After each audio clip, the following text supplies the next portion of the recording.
on this episode of MythBusters. Whoa, dude! Adam and Jamie test hand grenade hero myths. Inspired by Hollywood, will a heroic dive save the rest of the cast?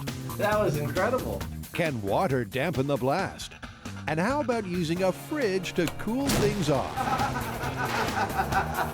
Next, the team take to task self-help CDs. My body is strong. Can a course of self-hypnosis cure seasickness, fix a bee phobia, There's your bleep. or even change your eye color? And finally, Carrie, Grant, and Tori turn their stomachs with the latest Diet Coke and Mentos sensation sweeping the internet. Carrie. Will a candy and cola cascade cause your belly to blow? Oh, no. Who are the MythBusters? Adam Savage Is everybody ready for diving? and Jamie Heineman. Gets me all worked up just looking at it. That was beautiful. Between them, more than 30 years of special effects experience. That was heavy. Joining them, Grant Imahara, Powers on, run for your life. Tori Belleci, Somebody order some exploding pants. and Carrie Byron. High explosives and electricity. Woo! They don't just tell the myths, they put them to the test.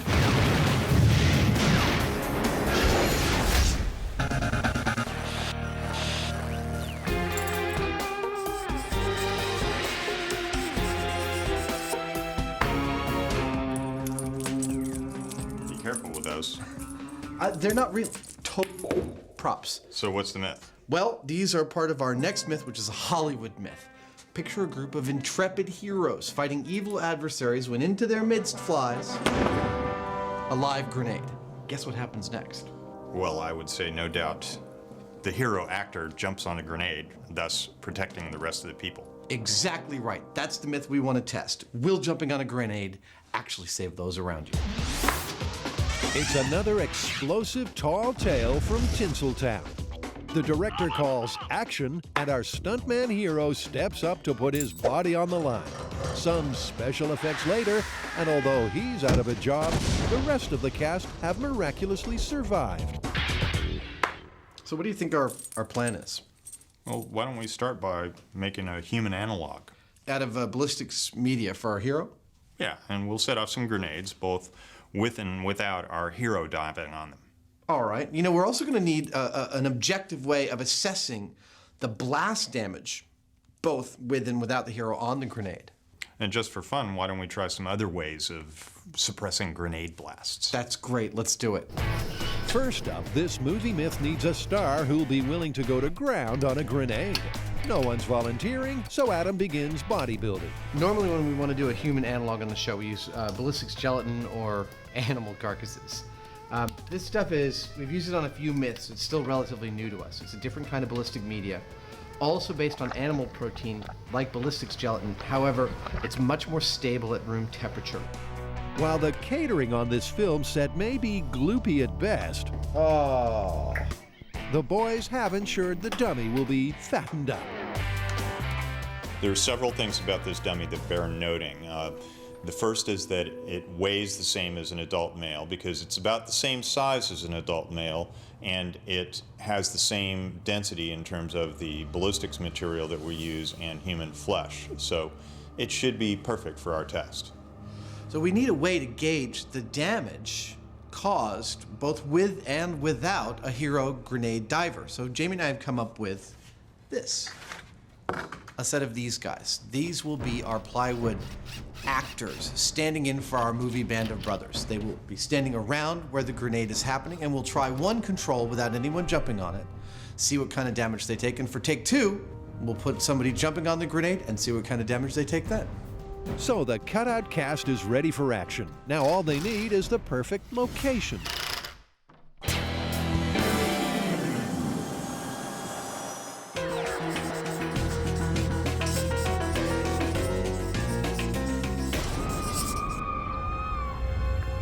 Watch the coin. You're getting sleepy.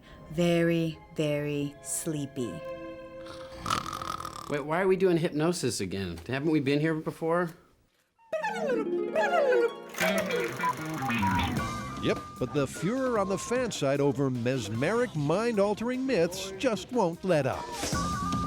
Despite busting the theory that you can plant a post-hypnotic suggestion in an unwilling dupe, I had a clear idea of what they wanted me to do. and proving as plausible that memory recall can be hypnotically enhanced, All of that I remembered after we relaxed with the hypnosis. the fans are demanding the team tackle self-hypnosis. Specifically, the CDs you find on the internet that claim you can change your life in any number of weird and wonderful ways. So this time, we're gonna try self-hypnosis myth. Those are those CDs that you listen to and they're supposed to influence you? Yeah, they're all over the internet. You can lose weight, regrow your hair, or even quit smoking. So why don't we each try one? Okay, well, I volunteer for the seasickness one because personally, I'm sick of being the guy that always has to vomit on camera. All right, well, since I'm only afraid of commitment and I doubt that's gonna change, maybe we should bring in Adam and try to help him get over his extreme fear of bees. All right, well, if you guys are gonna work with rational myths, I would like to try something a little more outlandish. I saw one where you can change your eye color. And since that's a physical change, you'll know if it works because I'll come back with like purple eyes. All right, sounds good. Spin me, baby. As regular viewers will know, Grant has a tendency to go a little green around the gills. I feel something coming up in my throat. This NASA knockoff, affectionately known as the Chuck Chair, is used to simulate the sensation of seasickness. And it works a treat on our very own barf machine.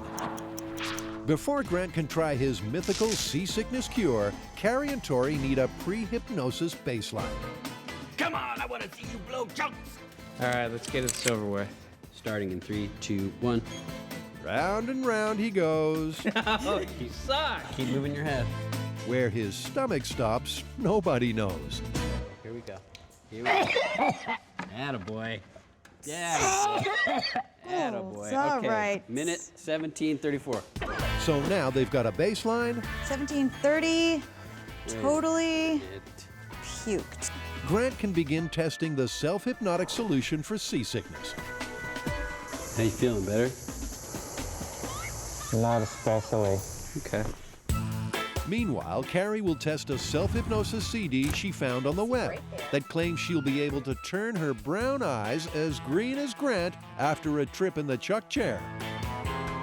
I want to do this as scientifically as possible, so I've come to Corette Vision Center. They're going to take really close-up pictures of my eyes so that I have a baseline control for the experiment. I'll go through my self-hypnosis, and then when I come back, we'll take pictures in the exact same way and do a comparison to see if I was able to change the color of my eye. The final challenge the team will tackle is Adam's deep-seated and unfounded fear of bees. I don't know why. I've been stung plenty of times. I'm not allergic. I just can't stand those things. They freak me out. And as always, the first step is a control to scientifically measure exactly how freaked out he gets. We have two instruments to measure Adam's stress level. The first is the pulse meter, and this is going to measure his heart rate. If he becomes frightened, his heart rate's going to increase and it's going to spike, and we'll be able to see it here. The second piece of equipment is the galvanic skin response. Again, if he becomes frightened, he'll start to sweat a little bit, and that will change that resistance measurement. To dial in on Adam's fear factor, he'll be spending 10 minutes with one arm in his own personal Room 101. Oh, that's a lot of them. Okay, heart rate spiking. Okay. It's pretty obvious from the start, Adam is showing serious signs of stress. Your heart rate jumped up about like 20 points. And once Adam gets his arm inside the box of bees, the team don't need fancy equipment to measure his stress levels. There's your bleep. Okay. You really are afraid of bees, I aren't really, you? really, I told you I'd do this for science, and I told you I wouldn't like it one bit. The longest 10 minutes of Adam's life finally counts down. 3, 2, 1. Oh, dang. And Adam goes over the data percentages. That 100% sucked. So with the baseline set, it's time to move on to phase 2, self-hypnosis. All right, buddy. This is the CD that you're gonna listen to for a week, and this will help you get over your fear of bees. Did you guys make this? We ordered it online, so you're in good hands. Okay. It's a professional, it's not us. Because I didn't want to listen to Yeah. you going, dude, it's totally okay. It's totally okay. They're just gonna It's totally sting okay. you. I'm driving, it's totally okay. It's totally okay.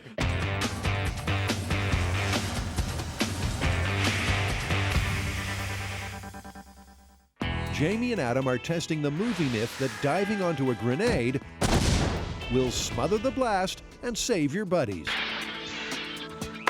But with the neighbors likely to gripe about a grenade going off in the backyard, the team head for one of their favorite spots. When you want to blow up grenades, you've got to go to a place where they blow up grenades. Like the Alameda County Sheriff's Department's bomb range. That's where we are here. This place is a veritable MythBuster mecca. Tori, Grant, and Carrie came here to blow up their pants. Those are exploding pants. And Jamie and Adam You gonna paint your house with explosives? had a little TNT party of their own. Get your pirate face on! We're about to shoot some cannons! And in the pirate special, Redbeard and Captain Heineman tested the myth that cannonball splinters are more deadly than the cannonball. But this time, the guys are going gung-ho with grenades, and the MythBusters turn to some old friends, Frank Doyle and J.D. Nelson, for the crucial explosive ingredients. All right, so what do we got? Okay. So, if I pull the pin on one of these things, it's going to go off, right? No, Jamie, these are inert. We wouldn't trust Adam near the live ones. But first, Adam can't resist testing a mini-myth. So the thing I've always wondered is, can you really pull these out with your teeth? It works in the movies, but how about real life? Ow. No, I don't think so. Why would you do this when you had a perfectly good finger right over here? It requires over 10 pounds of pressure to pull a grenade pin. So this myth is busted, a bit like Adam's teeth. Seeing as Jamie and Adam's expertise in this field comes from the movies, why don't we start with a little Grenades 101? Now, what the heck are all these things? A hand grenade is basically a small handheld explosive device. It's meant to be thrown, and after a certain delay, it goes off. And this is how they work. As everyone knows, the pin comes out first. That releases the striker lever, which hits the percussion cap, and that sets off the chemical fuse. Finally, the detonator sparks the packed explosive material. There's a big boom, and the metal casing fragments into deadly shrapnel. So, if the M67 is going to be our grenade today, do we get to pull the pin and throw them?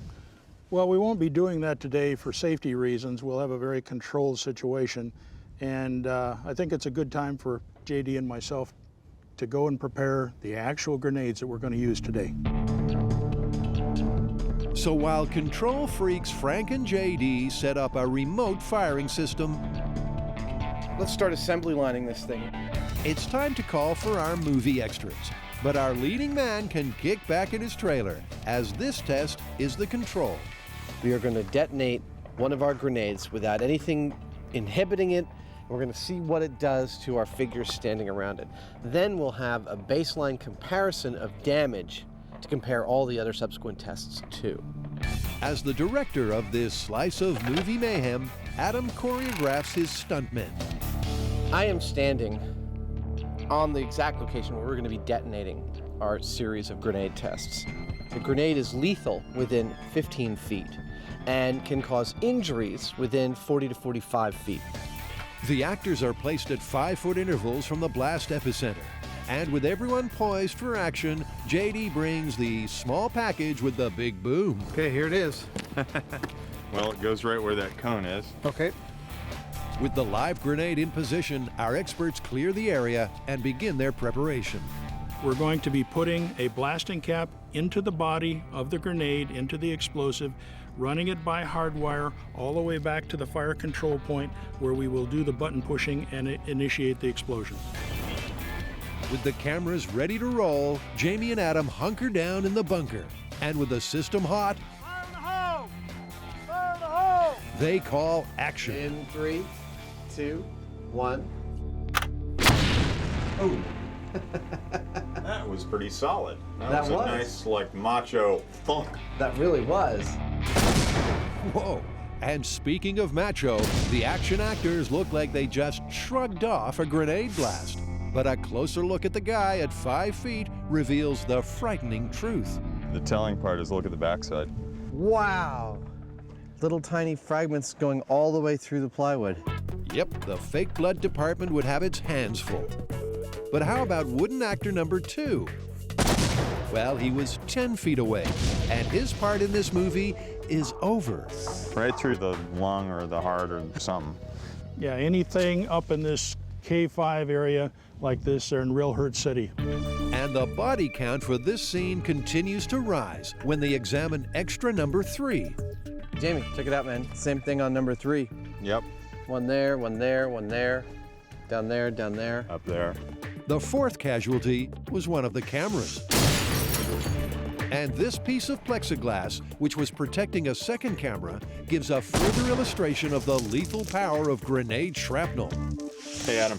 Yeah. Check this out. This is actually more revealing than the dummies in some ways. This was a brand spanking clean thing. I just stripped it before we put it in.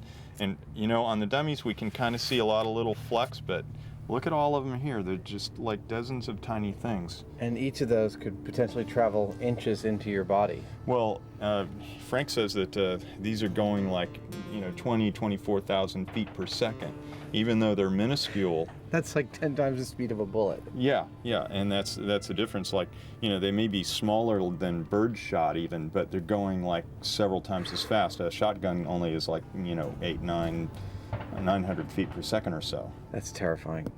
This is exactly the kind of thing I'm interested in. I wanted to see here. In the first place, the blast itself was somehow more powerful than some of the blasts that we've seen before in the sense that it was a real like thunk. You could feel it in the ground. It was like guttural and like a real, wasn't a pop or anything or a big like that. It was a bang. I have a recommendation for how we proceed. Let's write down on the backs of the figures exactly how many hits all the way through that we got on each one. Then I'll spray paint them black again. Okay. So when we go for the next test, we'll be able to count clean again, and we'll see if there's a drop in them. So after the first take, 3 of our actors have more holes in them than a bad B-grade plot.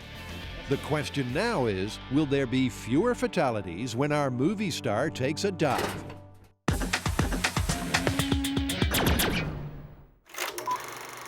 Look into the hypnotic eyes. The MythBusters are once again going under for science.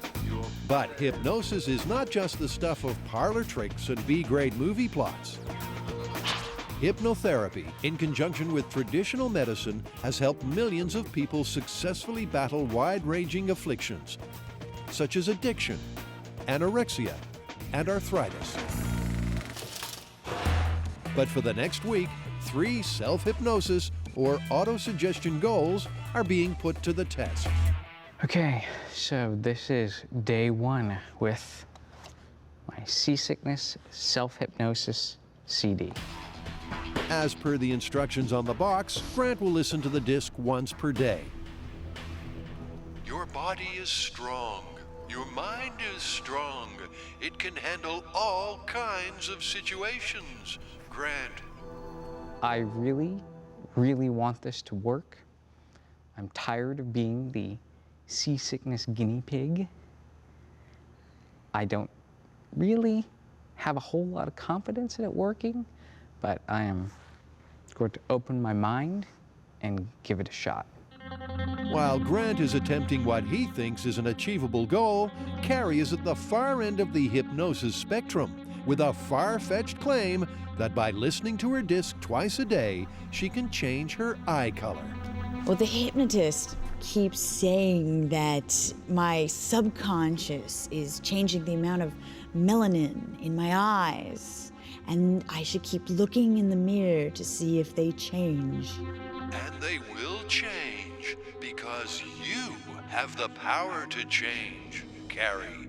His tone of voice was sort of freaking me out. Adam, happy with his eye color, has found a self-hypnosis CD that will supposedly help him get over his apiophobia. For those of you that don't speak geek, that's a fear of bees. And as he settles down for his first session, Adam the skeptic is going against type and thinking positive thoughts.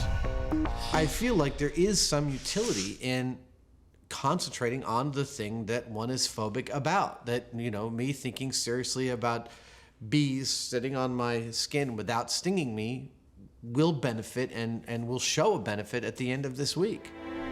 Now, because watching the MythBusters snooze doesn't make for Emmy Award-winning TV, let's cut to the chase. All week, Grant has been keeping up with his hypnosis schedule, but let's see if he can keep his stomach down. In 3, 2, 1. Remember, before he embarked on self-hypnosis, he lasted just over 17 minutes. For the myth to stand any chance of being confirmed, Grant has to go way past that. Really glad it's you that gets seasick, not us. But for total success, he'll have to keep his breakfast from seeing the light of day. I really want this to work. My body is strong, and it can handle all kinds of different situations. Grant, using his self-taught hypnotic techniques, remains focused for over half an hour. And despite Tori's best efforts, Come on, Grant. We all want to see chunks. our very own Duke of Puke is staying strong. You realize if this test works, we're going to be standing here for a very long time. But on the 34-minute mark, the wait is over, and all Green Gills Grant is back. Okay, stop. Stop. I can't do this anymore. So the self-hypnosis technique delayed the inevitable, but failed to outright cure his seasickness. I'm not sure if I'll ever be cured of seasickness, but what I do know is that the hypnosis CD did not cure me. While Grant recovers, it's time to look into Carrie's eyes. I'm back at UCSF for my follow-up appointment with the eye photographer, and I'm going to see if my week of self-hypnosis has changed the color of my eyes. But despite a daily hour and a half of self-hypnosis, Carrie's eyes stubbornly remain brown. So in your professional opinion, did I change the color of my eyes through self-hypnosis? I would have to say that they're unchanged, unfortunately. Despite her best efforts, it's a result Carrie was expecting. But is it even possible to change the color of your eyes? Well, you know, certainly there are certain drugs and chemicals that will change eye color. So it's certainly possible for eye color to change, but usually that has to do with some substance that's been either put onto the eye or something that's actually changing the metabolism of the cell. So, you know, certainly it's possible to change eye color. I'm just not quite sure how you'd achieve it through hypnosis. So I guess this one's busted. I'm afraid it is. Okay, last but not least is Adam, our resident skeptic. The self-hypnosis on CD is total bunk. It's snake oil, as far as I'm concerned. In his baseline test, Adam's heart rate, galvanic skin response, and colorful vocabulary confirmed he's terrified of bees. The question is, after a solid week of listening to his self-hypnosis CDs, will he fare any better when faced with the dreaded bee box? How you feeling compared to last time? I'm feeling a little better than I did last time. Well, apparently you're lying.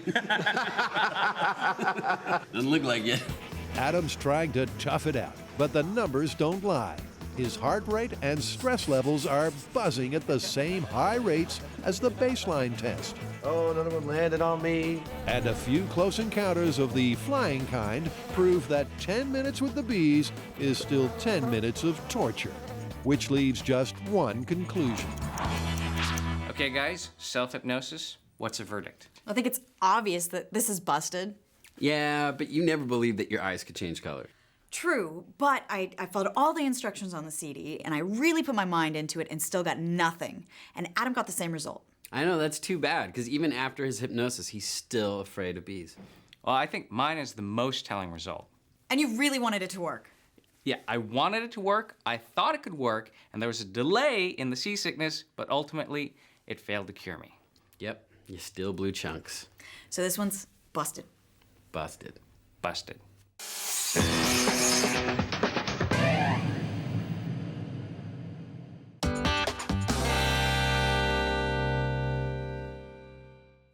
In the myth of the Hollywood hand grenade hero, Adam and Jamie are having a blast. A control test minus our Superman savior left 3 extras looking for work. One there, one there, one there. Down there, down there. Up there.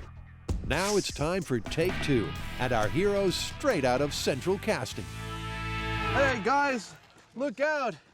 A grenade has landed near you. That's Allow about me good. to be your savior. You got the back? Uh-huh.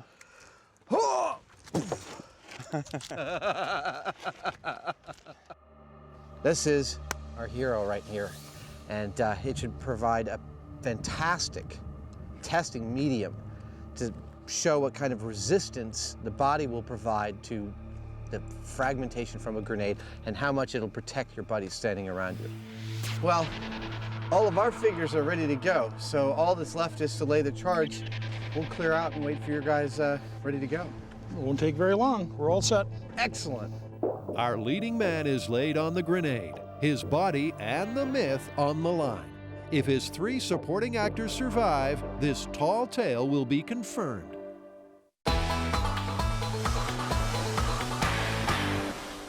It's worth pausing for a second to talk about the origin of the word grenade. Well, sure. It comes from the French word for pomegranate, which is grenade.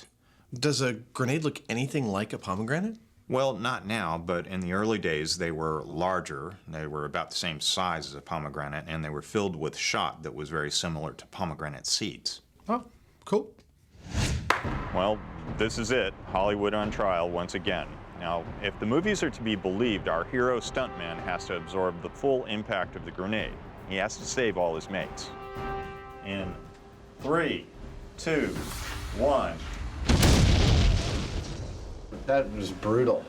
Well, one thing's for sure, there'll be no happy ending for this celluloid savior. He did not have a good day. He was a hero.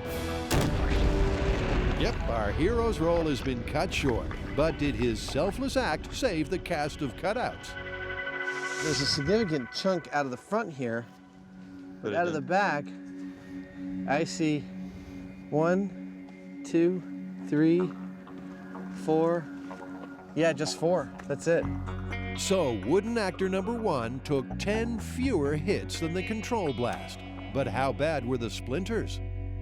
This injury right here is very telling because what it shows us is that while it looks like a lot here, we look around on the backside and there's not a mark. In the previous test, without anything over the grenade at all, if we saw a hole in the front, we saw a hole in the back. So it's clearly slowing down the velocity of the projectiles coming off of the grenade. And the guy at 10 feet? Well, heck, look at that. I don't see a single one. This looks like he might have really saved his buddies here. There's no doubt about it. This movie myth is looking confirmed. Well, there you go. There you go. I'm pretty amazed. I wasn't expecting to see such a definitive result.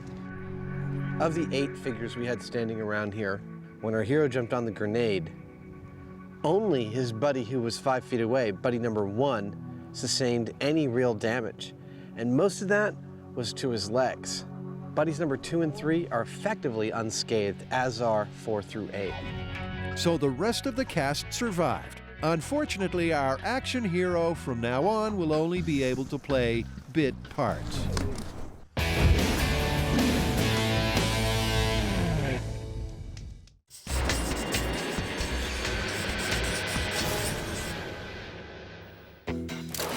Carrie started it.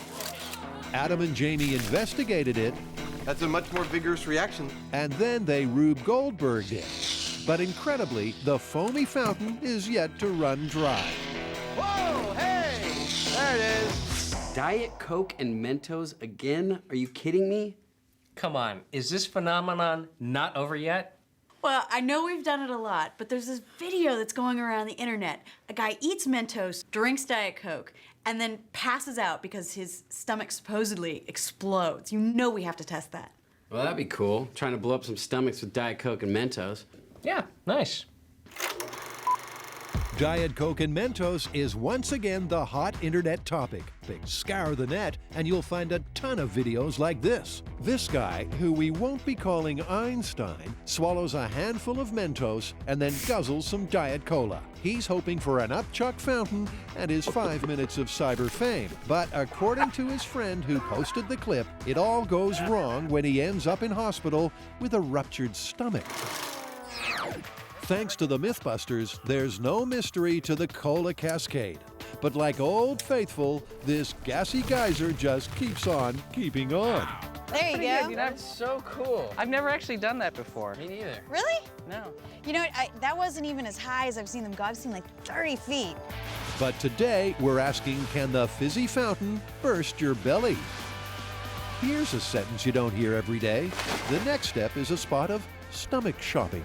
And seeing as Carrie thinks awful is awful, guess who gets to go? Of course, I'm the one they pick when there's anything nasty to pick up. That's the stomach. Yeah. It looks like it's full of stuff. Yeah, it's got some residue in it. I'm not sure if that's bile or what coming out of there, but that yellow substance is... That looks pretty nasty. Yeah, I'm so glad I already ate lunch. All right, sir, can you please wrap up 4 gooey, gnarly stomachs to go? First mission accomplished. A little bit grosser than I expected, but I think I know how they work. Next step, back to the shop so I can outdo the grossness and try to blow these up. Inside at Indigestion HQ, oh, jeez! The team's first job is to prepare these pig stomachs for their diet of Diet Coke and Mentos. Look at the ooze. That's cool. First, they have to drain the bellies of a mystery jelly. That is an amazingly bad smell.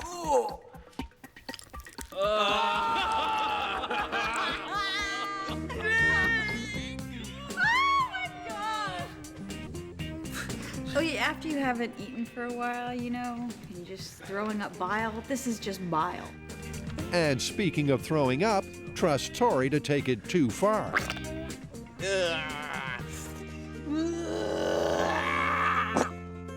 You okay? You have to... Hi, Carrie. Carry the cable ties. Come to me, darling. Carry the cable ties. Come on, Carrie. Carrie. Come on. Never leave your position, Carrie.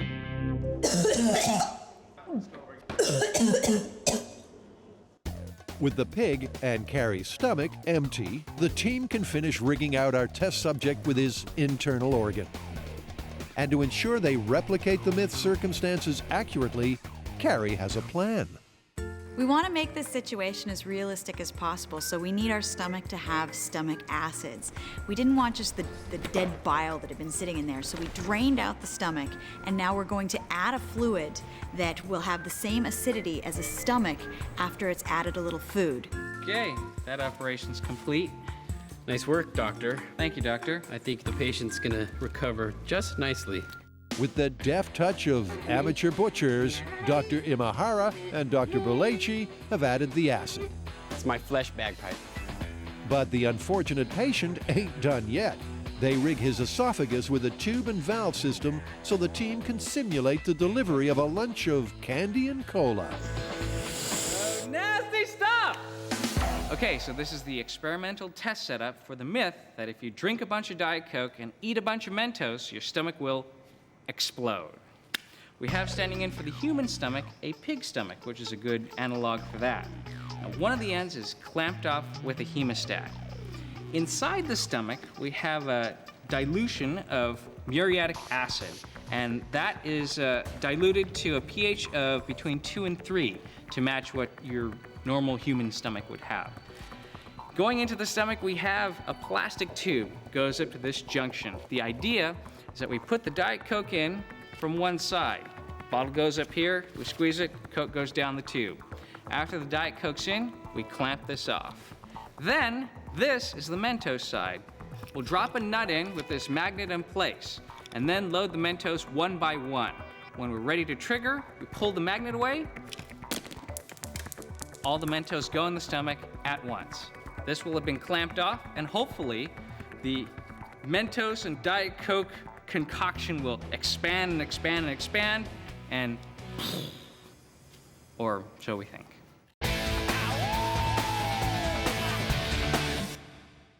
Carrie, Grant, and Tori are leaving no stomach unturned in an attempt to get to the bottom of the latest video sweeping the internet. Supposedly, after lunching on Diet Coke and Mentos, this guy ended up in ER with a torn tummy.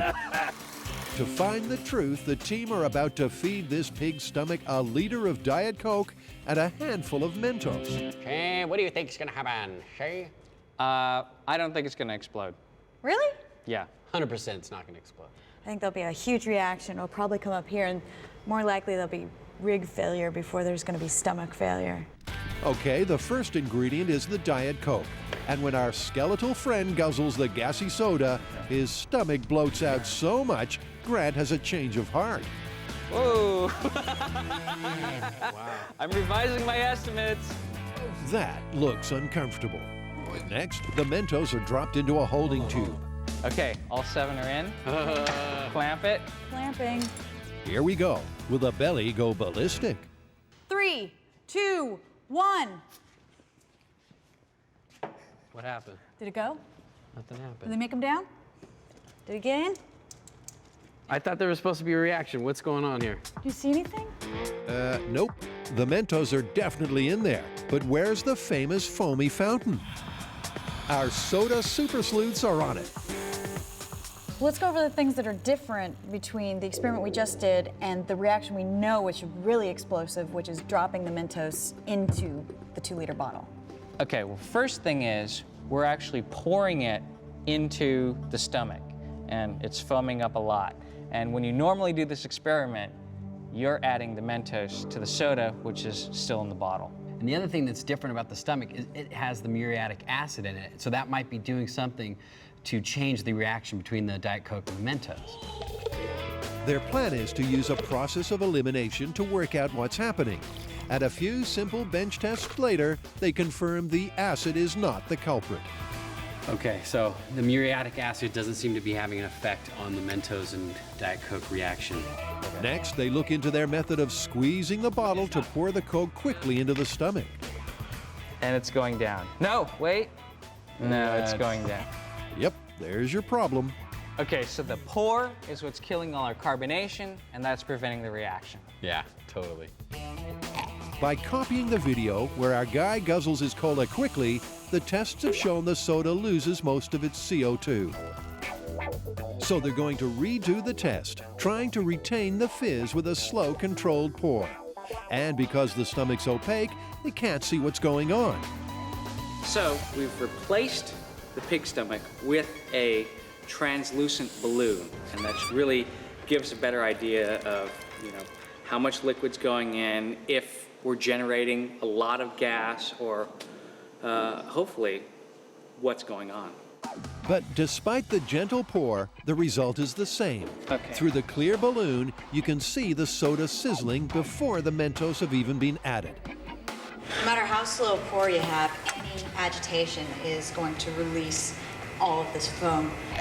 Which confirms the simple act of drinking the Diet Coke releases the CO2. And without its fizz, the candy and cola can't do the biz. I think that we've conclusively proven that if you eat Mentos and drink Diet Coke, you're not going to explode your stomach. But for the sake of science, I think we should continue on and try and eliminate some of these variables. Well, one way we can get rid of the loss of gas through the pour is we just go directly to the bottle and have the Mentos drop into the bottle, so we're not actually agitating the Diet Coke as we're pouring. So the next setup is a completely unrealistic scenario, which involves dropping the Mentos into the Coke with the stomach already attached. Final stomach and Mentos experiment in 3, 2, 1, release.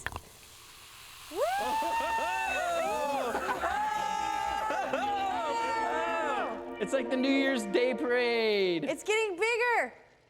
You know? God, can you imagine that's in your stomach? Oh!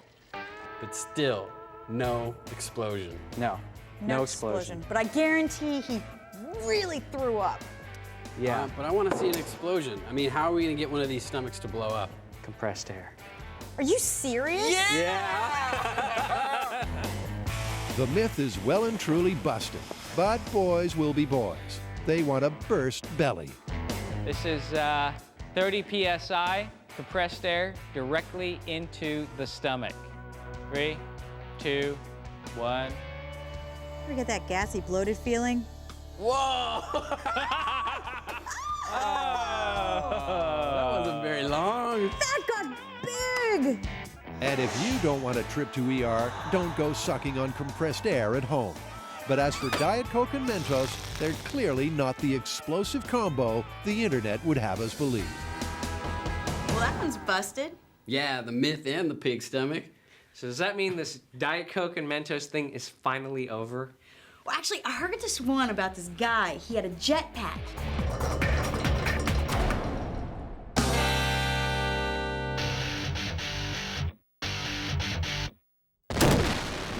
Adam and Jamie have been blown away by the results of a movie myth. This looks like he might have really saved his buddies here. But the director hasn't called rap yet. The guys have a couple more Hollywood hero techniques to test. So what's next? Well, I'm thinking about this other Hollywood scenario I've seen where the hero doesn't dive on the grenade, he actually throws it into a bucket of water to protect those around him. Well, it makes sense to me, and it's easy to test. I mean, get a bucket of water, drop a grenade in it, see what happens. Yeah, I'm curious to find out if it actually dampens the grenade blast or actually makes it worse or does nothing at all. Well, we have played around with explosives in water before. Remember on another Hollywood myth, we tried to open a safe by filling it with water and setting off an explosive. And it transmitted the energy quite well. It was very effective, but I don't know what it'll do with a bucket. Wow! That worked beautifully! Well, let's give it a shot. Back at the range, Adam and Jamie have rigged the live grenade and dunked it in a bucket of water. The question is, will this hand grenade hero technique actually dampen the blast?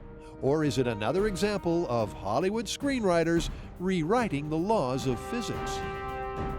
Based on what I know, I think this may well be our best technique of all the ones that we try, because we know that water resists things moving through it at high speed. And you know, these particles that are being sent out are really quite small. So, you know, I think the water may even be especially effective at slowing them down. In 3, 2, 1. Whoa!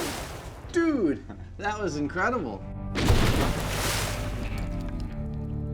Is that part of our bucket? That's the bottom. Yeah. Well, the bucket of water definitely kicked the bucket. But the crew is looking in pretty good shape. Compared to the control test, the shrapnel damage seems superficial. Until they take a good look at this guy. Yeah, that's the first one we've seen through somebody's head. Which causes Adam to leap to a hasty conclusion. So, yeah, strangely, it's looking to me like jumping on a grenade is still best, and the bucket of water is kind of terrible. But Jamie gives that theory a bucketing. Actually, I kind of disagree about this one, because all of the previous ones required that our hero be close to the actual grenade when it went off.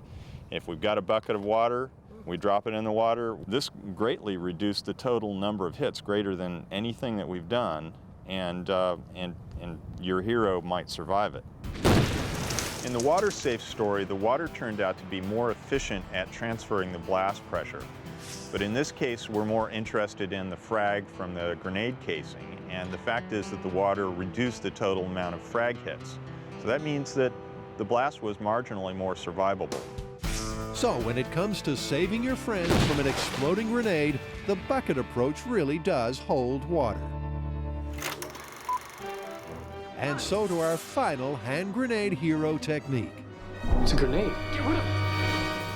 In this tall tale on TV, our hero attempts to blunt the blast by dropping the ticking time bomb in cold storage.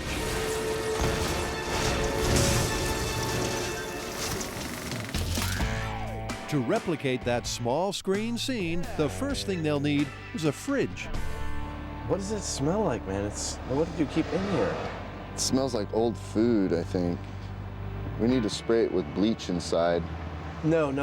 We're gonna clean it out with a grenade.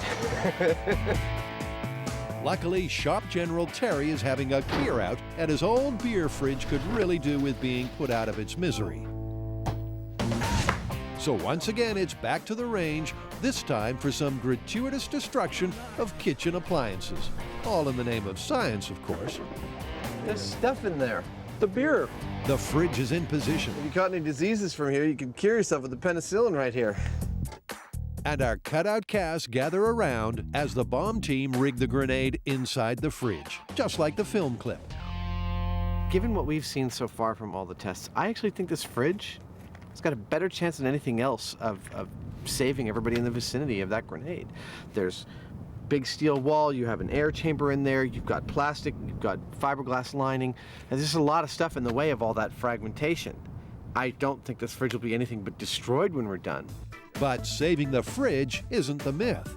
Will it suppress the blast and save the hero? In 3, 2, 1.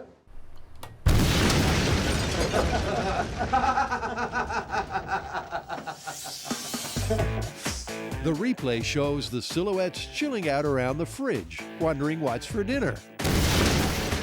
What else? Bangers and smash. Yeah, something tells me that this is maybe not the best of the options. What do you think? Wow. Oh, man. It's pretty clear here. That the two places you don't want to be standing are either in front or behind the fridge, but on the side is just fine. The key position is the actor directly in front. As per the film clip, our hero runs away from the fridge and ducks down square on to the door.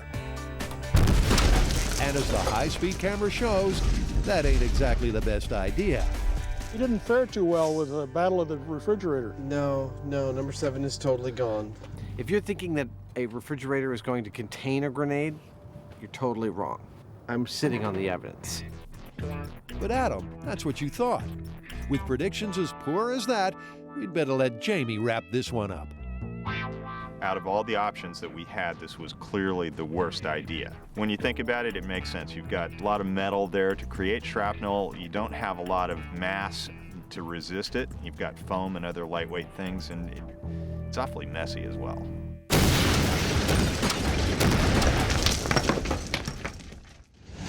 So how did Hollywood, with its typical tenuous connection with reality, fare with this myth? Surprisingly well. It turns out jumping on a grenade does quite well at limiting the grenade's frag. And the bucket of water didn't do so bad either. Yeah, of all the ones we tested, I'd have to say putting a grenade into a refrigerator should be left on the cutting room floor. Yeah. So how are we going to wrap this up? Well, we have to say that jumping on a grenade is confirmed. Amazingly, we've gone after a Hollywood myth that ain't a myth at all. Okay, it's confirmed.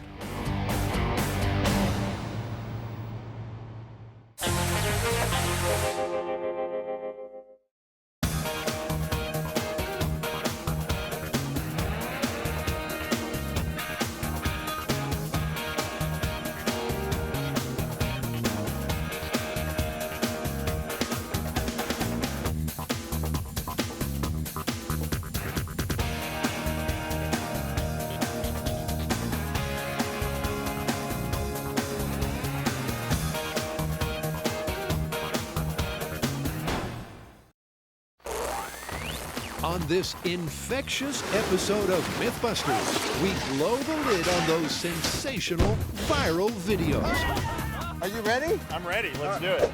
Can you believe everything you see on the net? It's scientific! Like a sawdust cannon. Say hello to my little friend! Or a water-powered rocket car. Or even fainting goats. We're gonna drop them with this one. Who are the MythBusters? Adam Savage. And Jamie Heineman. That's perfect. Hold it there. Between them, more than 30 years of special effects experience. Freedom! Joining them, Grant Imahara, You suck. Tori Belleci, Put your back into it. and Carrie Byron. High explosives and electricity. Woo! They don't just tell the myths, they put them to the test.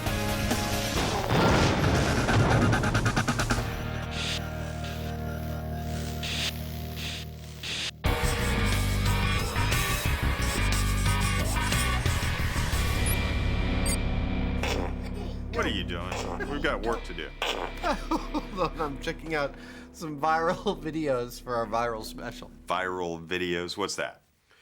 There's this invention out there called the internet, and the latest, biggest craze on it is people trading videos which go what is called viral, i.e. they have spread throughout the population like a virus because they're so shocking, so amazing, or so hilarious. Okay, well, what's in it for us? Well, are they real, or are they just camera editing or computer trickery? Okay, that's something we can sink our teeth into. That's what I thought.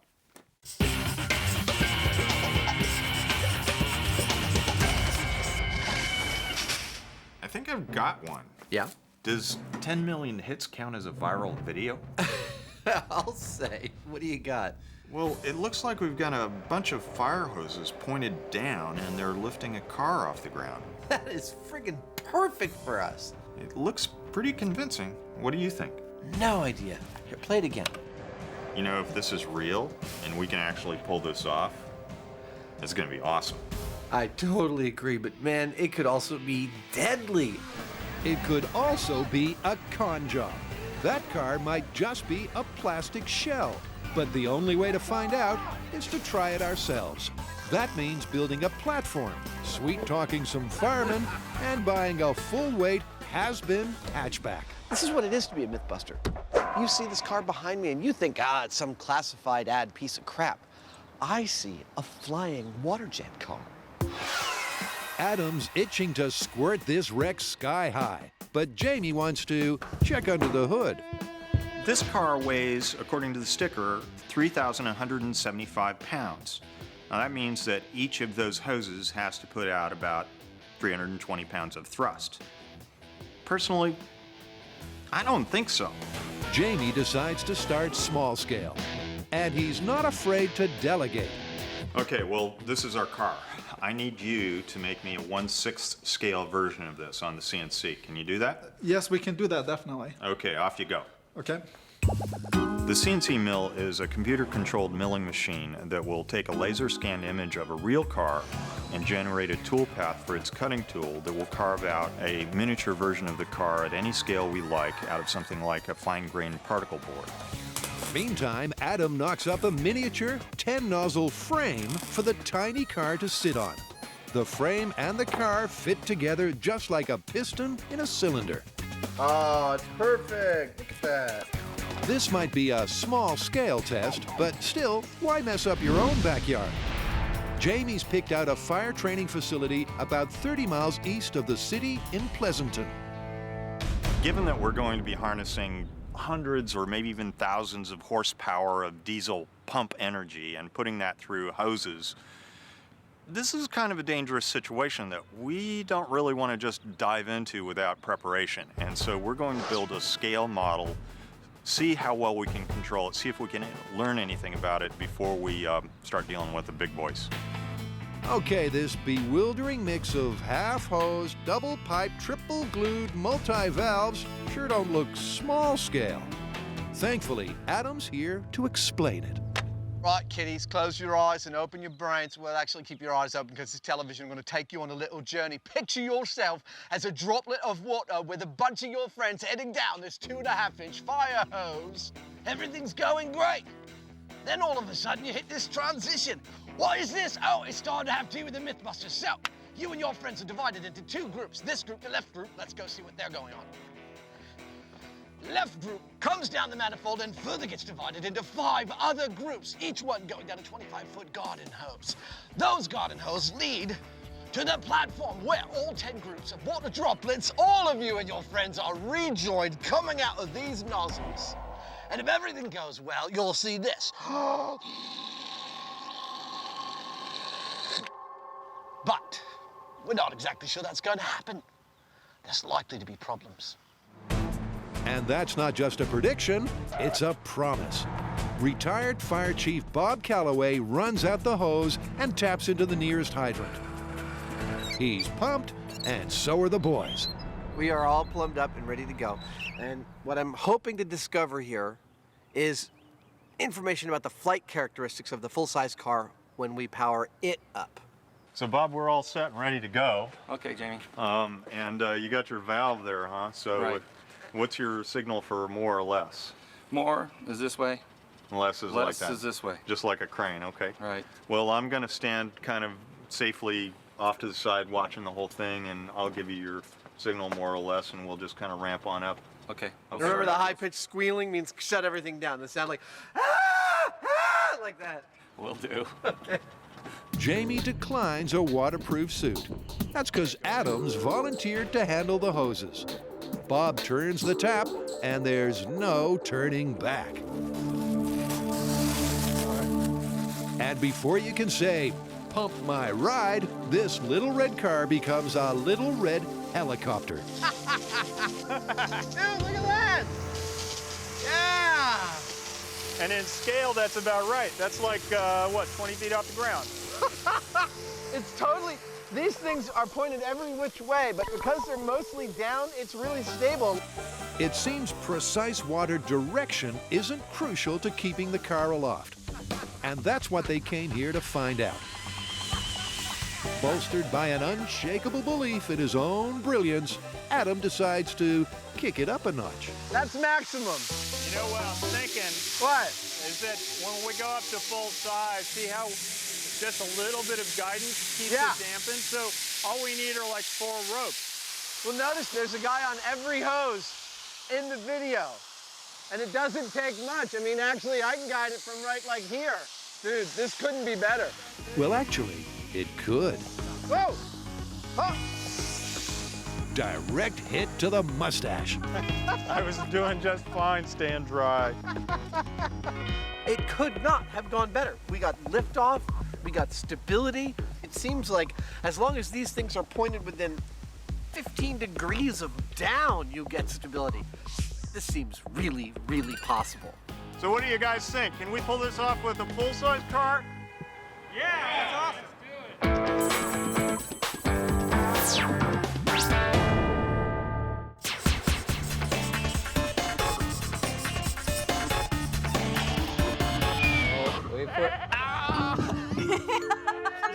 I see this footage so many times, it just gets funnier. Now, apparently they're fainting goats. I mean, this is a news story. But have you ever heard of any animal besides a human fainting? No, and in fact, some of our fans think that this is just a hoax because this footage is so weird. Well, you know, there's only one way to find out. All right, let's go see for ourselves. So Carrie and Tori hit the road to confirm or confound this possible fraud once and for all. All right, we're at Renegade Ranch to see these fainting goats. I mean, I haven't seen one fall over yet. So I'm just kind of excited to get in there and try to freak them out and see if we can get them to fall over. I know that seems kind of cruel, but you know, science could be cruel sometimes. I have seen this internet clip so many times because it cracks me up. Do goats actually faint? Well, they do and they don't. They appear to faint, but they don't actually lose consciousness when they fall on the ground. It's a muscle condition called myotonia that affects their leg muscles. So when they get scared, sometimes even excited, their muscles are tightened up in their legs, and sometimes they'll actually fall over. Yeah, but this still smells like a rural myth, meant to make us city folk look dumber than a fence post. But Tori's halfway convinced. Apparently, shepherds breed these goats just for that gene, so that way they can put one of these goats into their flock of sheep, so when a real predator shows up, all the sheep take off and the goat is stuck there, paralyzed, so that the predator can eat it and not the sheep. Now, if that's not taking one for the team, I don't know what is. The sad thing is, it's not even his team. I mean, it's the sheep, you know?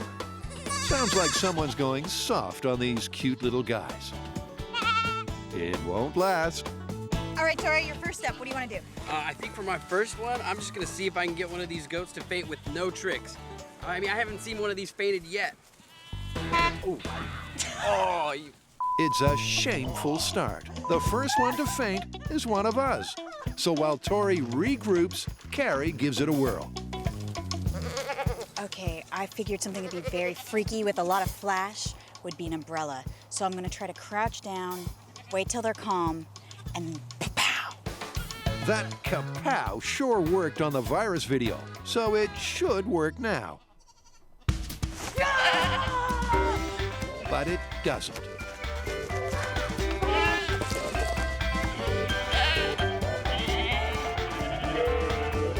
They're laughing at us, Carrie.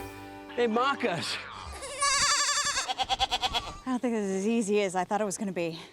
Every failure to faint casts more doubt on this viral video. But Tori needs to prove that he's smarter than the livestock. I'm thinking maybe I'm gonna lay down in that trough right there, cover me in hay. Christina supplies the hay as Tori's wrapped and interred inside a straw sarcophagus. Let them come up to the hay, eat for a little bit, and then I'll spring out and see if we can get one of these guys to faint. 5 long minutes later, Carrie calls in the strike. All right, Tori, go now. Not one? Not one. You kidding me? Dude, that would scare the heck out of me. I can't tell you how frustrating this is. I mean, they're called fainting goats. We can't make a fainting goat faint. Seriously. But enough bleating. Let's bring out the big guns. Oh, these techniques don't seem to be working very well. I thought these goats were supposed to faint like that. I got an idea. This one's for the boys. The boys don't know it, but they're about to enjoy their first, and probably last, Bucks party. All right, Carrie, these are the male goats. What's your technique? You ready? Yeah.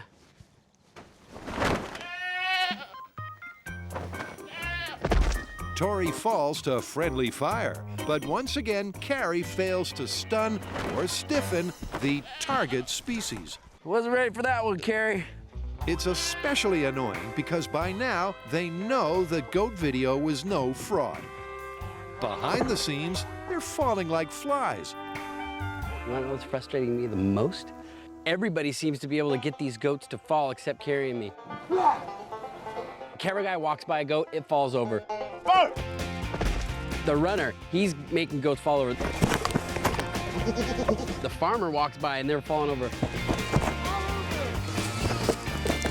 Well, the breed is called the Tennessee fainting goat. So Carrie and Tori give themselves one last shot at the goat version of Operation Shock and Awe.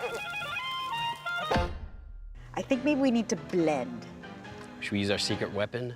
Camouflage? Camouflage. Yeah.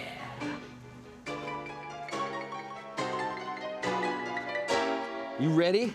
Oh, yeah. We're gonna drop them with this one.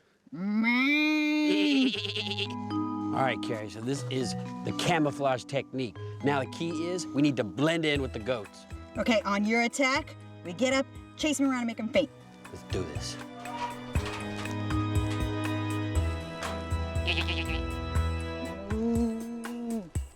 Looking like rejects from a Wizard of Oz revival, Tori and Carrie stalk their prey. I don't know about the goats, but I think the cow's getting kind of excited.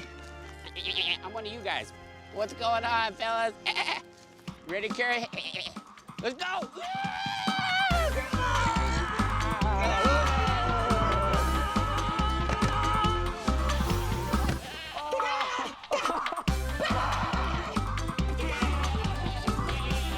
Got him.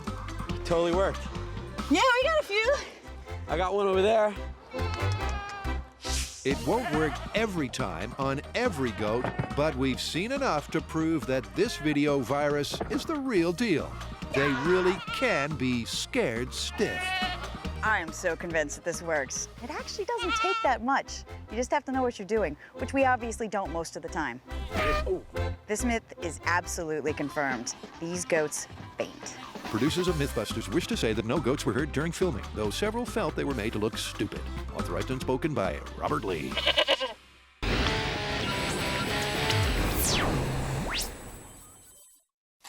So far, the boys have launched a model car on 10 tiny water jets, just to get a feel for the physics behind this hugely popular viral video.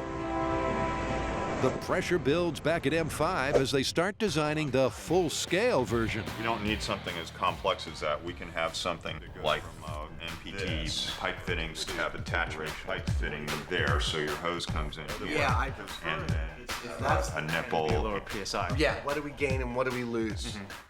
They need to nail down the most effective mix of hose and pipe sizes, nozzle types, and water pressure. And it's not something the fire department can help them with. They don't need to know this kind of thing normally. All they need to know is whether they can hold on to the hose well enough to put a fire out. And when you try and button them down to, you know, exactly how many pounds of thrust in this configuration or that, they don't know, and it's not surprising. I mean, as usual, we're using tools and materials in ways for which they were never intended, and this is a classic. So is this clear? 100%. Clear as mud, huh? Yeah. They start by building a rig that should rate the pressure from one standard fire hose. You can sense Jamie's confidence by the courage he shows wearing shorts with a beret. So Bob, this is our rig that is going to tell us how much thrust we are going to get out of a single hose. And what I've got is the hose comes in here, the water goes down like that. We put barbell weights here, and we see how many barbell weights we can lift with the hose coming off that truck. What do you think? I think it'll work. The method is crude, but hopefully effective. If the water lifts the weight, 10 times the pressure from 10 hoses should lift the car. I've got a very simple rig here, which I hope is bulletproof, and it's going to tell us what kind of thrust we're getting out of the fire truck. And we'll see exactly how much lift we get by how many barbell weights we were able to lift. Okay, Bob, we're good to go. We got 400 pounds on there. Let's fire it up. Okay, here we go.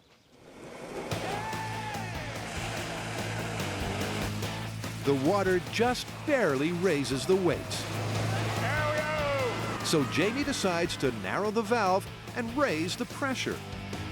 Now I'm going to put a reducer on there, which has a much smaller hole, and we'll start to dial in on whether we get any increased thrust from this. Hopefully putting this reducer on this will make for an increased nozzle reaction. That's what they call it in the industry. Bob pumps water through the truck as Jamie wills the weights to greater heights. But this test is headed straight down the drain.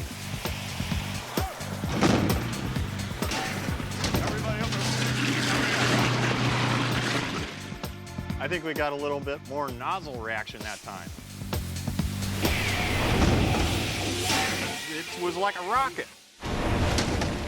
That was exciting. In fact, that was like dangerous. We did have to kind of like take a dive for the bushes there at one point. I didn't plan on the thing going completely over the top and dumping its weights and becoming a like missile on the end of a string. Well, it's very clear. A fire truck is able to lift at least 400 pounds. But I was hoping to make it lift 800 pounds, twice that much, so we didn't have to use as many fire trucks. But I can't test it because this thing is screwed, and I'm not going to be able to fix it today. So Jamie still has no idea how many trucks he needs.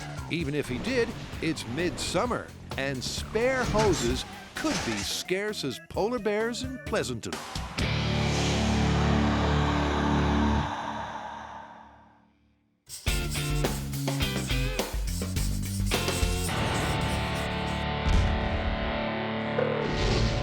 Whoa! That looks seriously dangerous. I like it. You know, they're claiming to do this with only sawdust. Fans, they're a little skeptical. They think it's either something way more flammable or it's CGI. Well, in theory, it could work. Yeah, even though they say they're not using any accelerant, if the powder's fine enough, you could get that result from just sawdust, compressed air, and an open flame. Oh, we are gonna have to be so careful. Yeah, Tori, careful. I'm always careful. That's carefree. You're carefree. There really could have been any number of undeclared combustibles down that pipe. At least the guy seems quite forthcoming about how he put it together.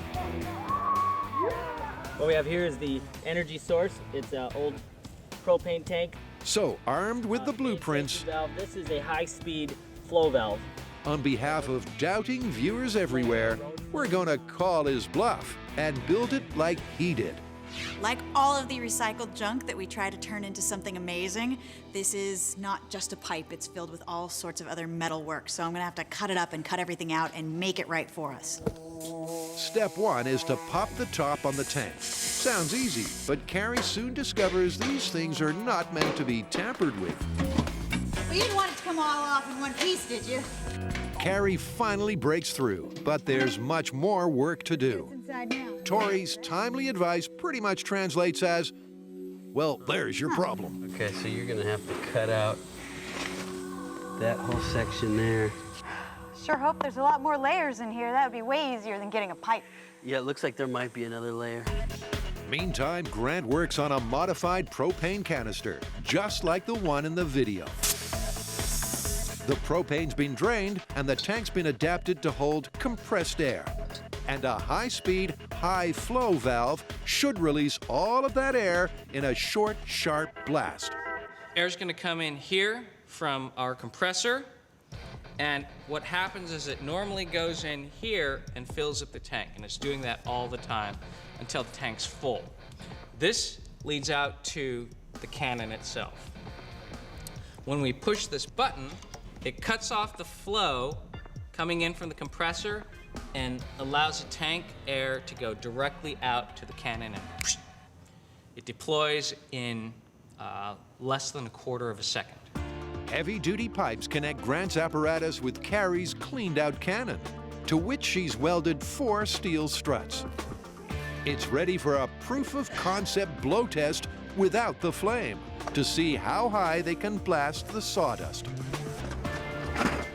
Still, we all know that Uncle Jamie likes them to take this kind of thing outside. I've got a bag of hamster bedding. This is basically just sawdust. I'm gonna put it in the bottom of the cannon, let it off, and see what we're dealing with here. I think this will work out pretty well. It's light and fluffy. 1 bag of plain sawdust, hamster bedding, only partially fills the pipe. Grant hooks up to an air compressor, and once he's up to full pressure, he counts it down. Approaching 100. All right, this is sawdust cannon test with a little bit of sawdust, 100 PSI, in 3, 2, 1.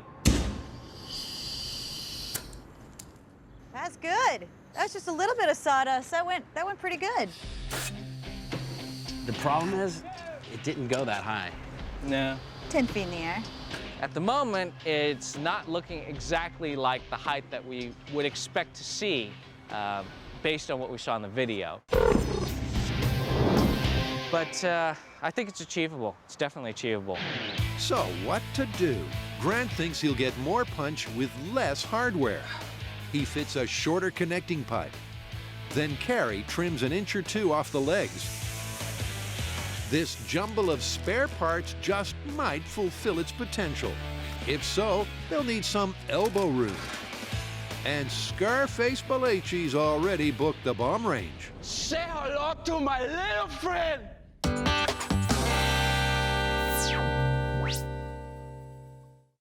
While preparations are made for a full-scale fire hose test, Adam and Jamie have time to check out another much-viewed, water-themed internet upload.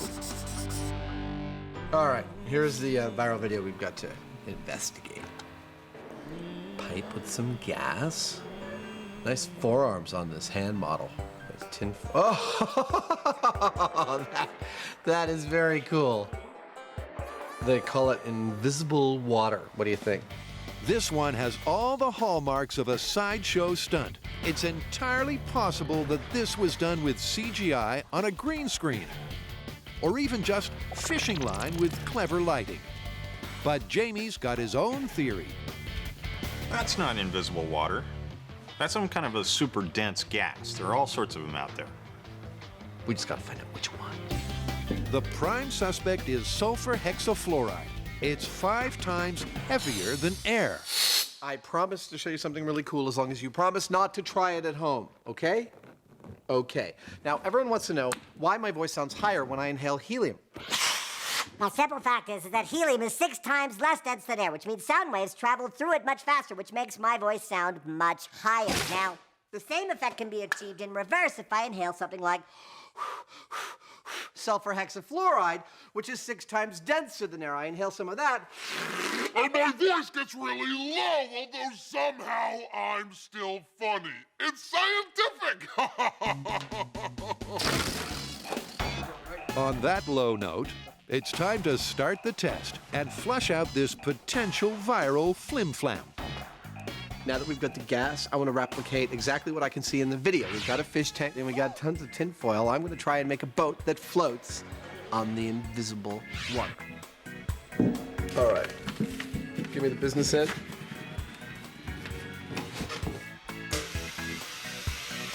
I can't see anything. We'll have to take the full tank on faith, just because we can't see anything. Now, Adam turns boat builder. All right. Replicating the circumstances. You ready? Yep. It's a simple proposition. The boat either floats or it sinks.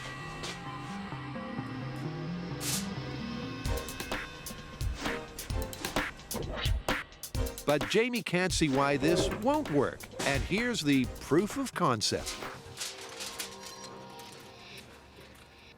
There you go. So that's where our level is. Right, somewhere right about there. Let's just be clear. This balloon is filled with air, and it drops, unless it's in this fish tank, where it floats. Because the fish tank's full of gas that's heavier than air, I just can't get a boat to float in it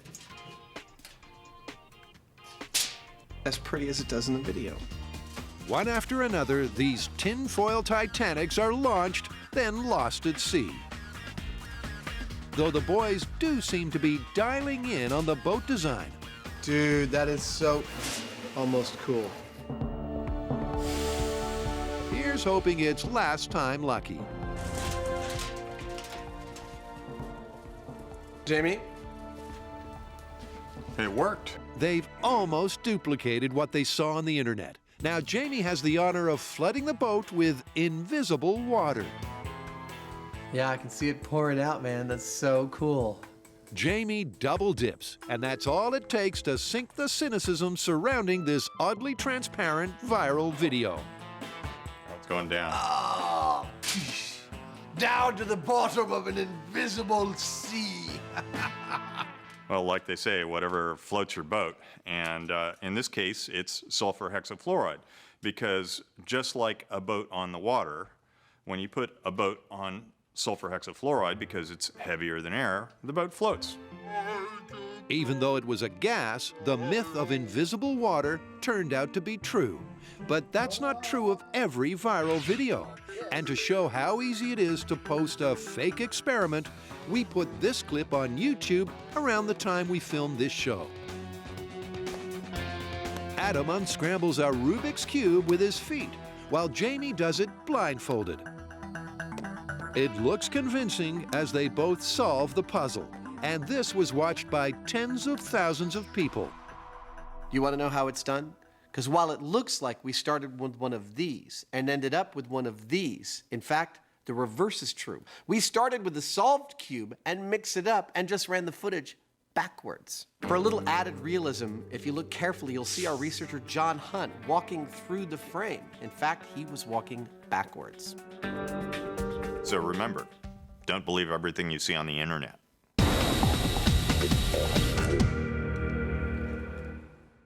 Carrie, Tori, and Grant have trucked their homemade cannon out to the bomb range to see if they can exactly replicate this amazing viral video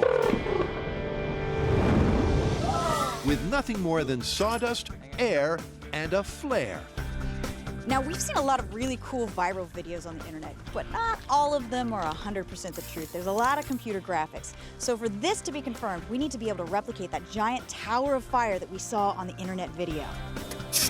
This orange line right here is connected to the air compressor, and that is the source of air for the whole cannon.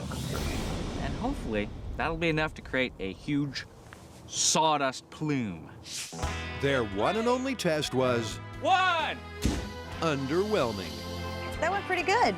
And even though they've upsized the pipes, this time the cannon needs to blast a lot more sawdust. Maybe booking the bomb range was a tad optimistic. though Tori will be playing with fire. The plan is I'm gonna light the flare, I'm gonna stick it into the top of the barrel in the pile of sawdust like a birthday candle. I'm gonna run back, Grant's gonna pull the string, and we're gonna launch that sawdust into the air, and hopefully we'll get a giant tower of fire. Perfect. And then hopefully we'll all go, are we missing our eyebrows? Am I missing an eyebrow? The pressure inside the ex-propane tank rises to 120 psi. Okay, perfect. Good to go. Tori lights, then inserts the road flare. All right. But will this really be enough to make a pipe full of common sawdust go boom? Hang on to your hamsters. All right, 3, 2, 1. For just a heartbeat, it seemed they wouldn't get the fireball. But good things do come to those who wait. That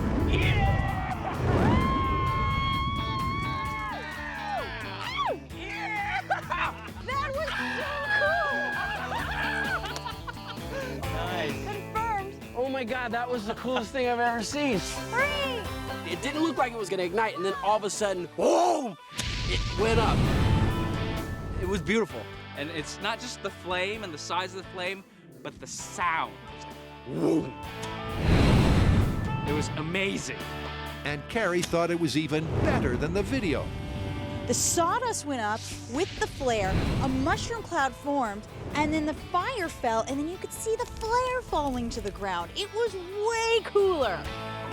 Challenge accepted, potential hoax, unhoaxed, and time to up the ante.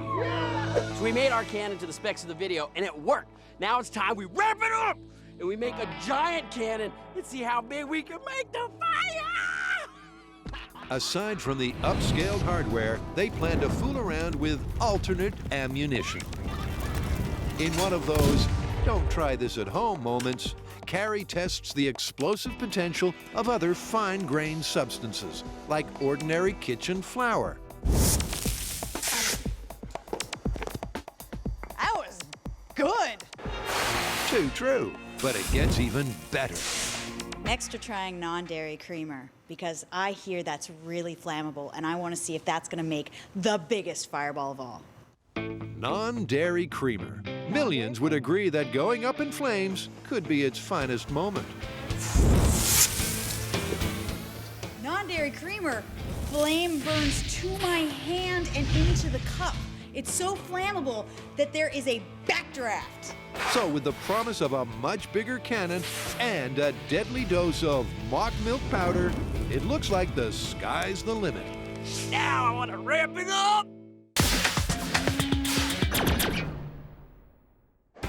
Adam and Jamie are testing the authenticity of this internet video by trying it themselves. The car could be a lightweight fake, not to mention the frame it's sitting on.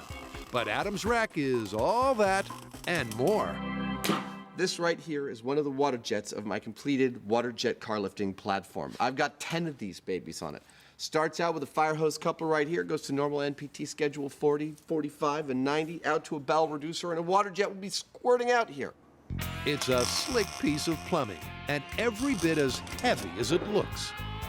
This right here weighs about maybe 400 or 500 pounds, and that means that the whole thing is going to be quite heavy. We're going to have to be able to lift maybe around 4,000 pounds if we get that car off the ground. But Adam's problems are more immediate. Turns out my rig's too big to fit in any vehicle we own or can rent. So, having just completed it, I've got to cut it in half. 2 steps forward and 1 back. They'll have to weld the halves together again on site. It's a frustrating start to a day they hope will end bathed in glory. All right, looks like we're good to go. Let's get this show on the road. Every spare fire truck rolls up to the test site. But it's the second setback of the morning. They've only mustered 6 of the hoped-for 10. Still, there's no lack of manpower. This is many hands make light work. All right, all we want to do is lift this car over this bar this way. 2 guys on each wheel. Piece That of was cake. beautiful. Adam and Jamie strap down the car with the world's biggest seat belts. I just had one of those moments. Can't believe we're doing this. Now to hand things over to the professionals. Well, it went so smoothly, I'm a little nervous, but yeah, I can't think of anything else we can do except hook it up. The boys have burst a valve to maximize their chances. In the wash-up, it all depends on how much water they can pump from these few hydrants, pressurized by just 6 trucks. I'm a little nervous about it because we've only got 6 trucks. The math says we should be able to do it just, but will we? I'll give you a prediction. I think we're going to get liftoff. Whether it's a nice high liftoff or whether it's a gentle or catastrophic landing, I don't know. But I think we're going to get airborne or waterborne. We've already proved that this video sawdust fireball is no hoax. We did it even better than they did and got a smoke ring to boot. Now we'd like to turn it up a notch with non-dairy creamer and a much bigger cannon. So we've come to machinery and equipment, which is basically a graveyard of industrial parts and machines. I don't think this one's gonna work. It's just too big. I'm pretty sure we're gonna find something here. Oh, that is perfect. All we need to do is lose this, and I love how it's got a cone shape. That way when we blast our air, all our sawdust is gonna come out of the cannon. So we can maximize our tower of fire. He's a great hopper. Can we name it Dennis? It's so hard to find a name both you and the missus can live with. Comedy gold! But they've got exactly what they came for. This is perfect. All I need to do is add an extension, make some adjustments, and put it on a stand. Back at base, Tori plans to accessorize the big blue hopper with a bigger yellow barrel.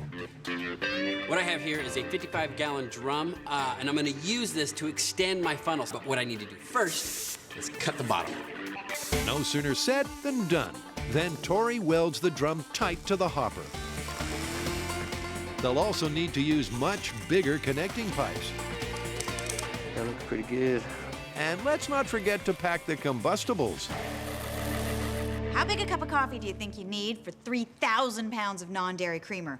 We are loading this into the truck, taking it up to the bomb range, and then putting it into our giant cannon to make a tower of flames. Out on the range, the first challenge is finding a safe, smart way to fill the barrel. What could possibly go wrong? I can't see anything going wrong. But 1,500 pounds of coffee creamer and a light breeze conspire against them. Hey, how full is it? It's kind of hard to tell. According to my calculations, half that should fill this drum.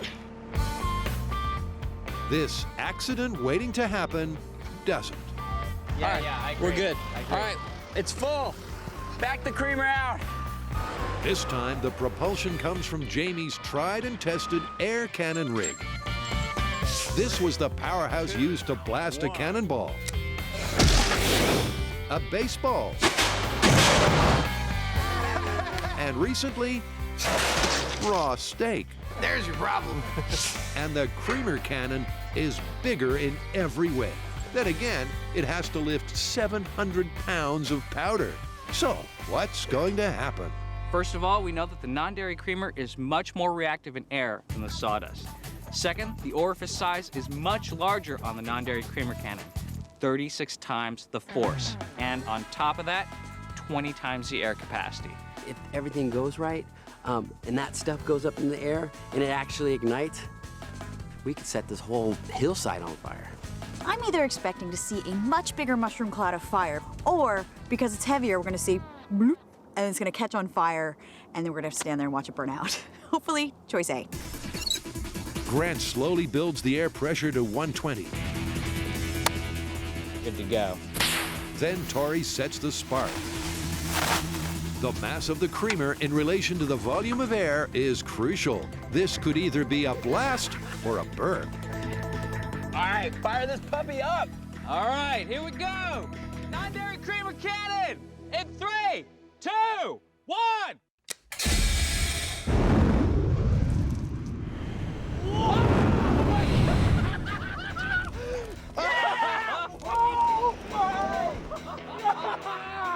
That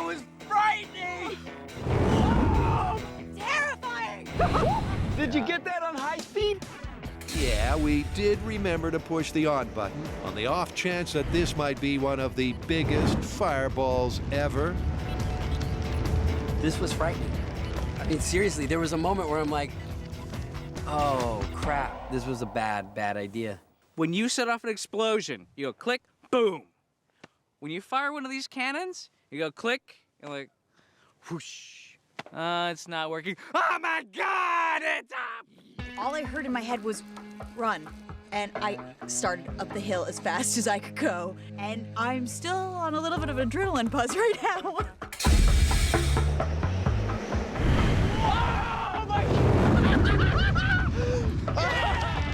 Flaming milk substitute floats down like snow from hell, and the crust at ground zero tells the tale. Dude, you gotta feel this. It's like the top of a creme brulee.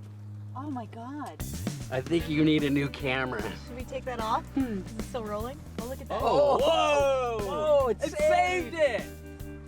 Hey! Hey! You don't need a new lens! This viral video is twice confirmed. The flame the governor must have seen from Sacramento. But it's not a recommended science project. Oh my God! We should destroy this because it's too dangerous to have in our shop. This technology should not be shared with anyone. And just in case you missed the message, I hope I don't need to tell you this, but don't try this at home. We still have like 500 pounds of this stuff. Should we try it again? Maybe after I get some new underwear.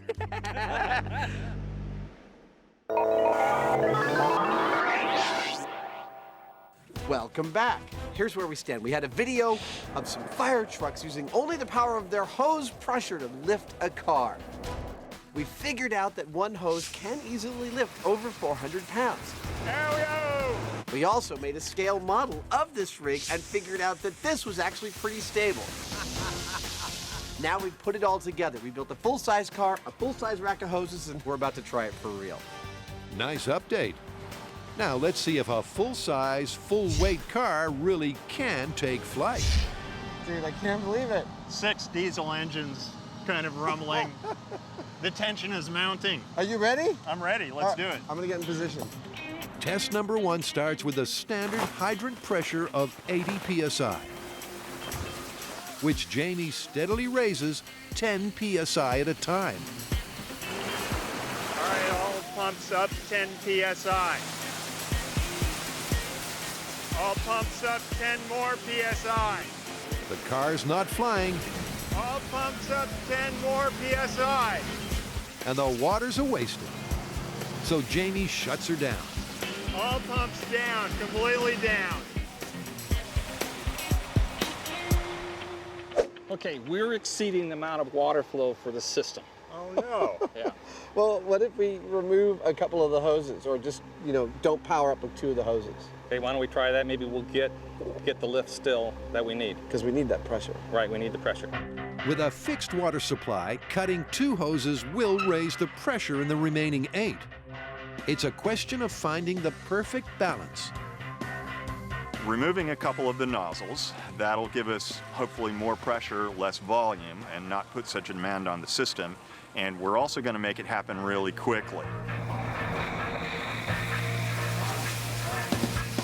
They'll start this test at 100 psi, then lift the pressure bit by bit. 10 more psi. Once again, they fail to raise the roof or even lift the tires. What's happening is that we're not getting liftoff. Okay, all engines down. What seems to be the reason is we are exceeding the amount of water that the entire city's water system can produce in this location at a specific time. In test after test, All pumps 1, 2, 0. Jamie raises the starting pressure, All engines 170. Okay, down. Off. repositions the nozzles, All engines 120. All engines down. and cuts the number of hoses. Now we're running on 6 hoses. We have an even balance of hoses in the 4 corners and 2 in the middle. Hopefully that'll be enough. But it's not. Try as they might, the hatchback shows no tendency to hover. But Adam might have the answer.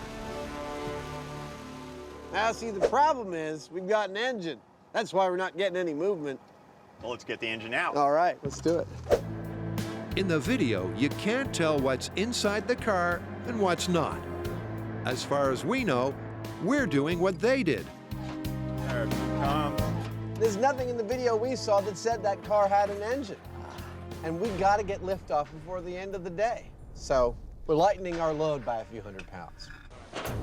Daylight's fading, and this next test is pretty much make or break. This one's going to work. I hope. Up on 6. With 6 engines, 6 hoses, Come on, baby. Up, up, up. and no motor, the car finally takes flight. Up on 3. Up on 3. Up on 3. And isn't this a thing of beauty? 15 feet high for a full 45 seconds. Okay, down, down, down. Cut it. Oh, yeah! Nice landing. The new rocket cars start up a little rough, but once they're airborne, they're beautiful. It worked. I didn't actually think it was going to happen, but it did. Looked just like the video. We got it. And I gotta say, it was beautiful. It was a moment I didn't want to end. I'd say we've confirmed this one.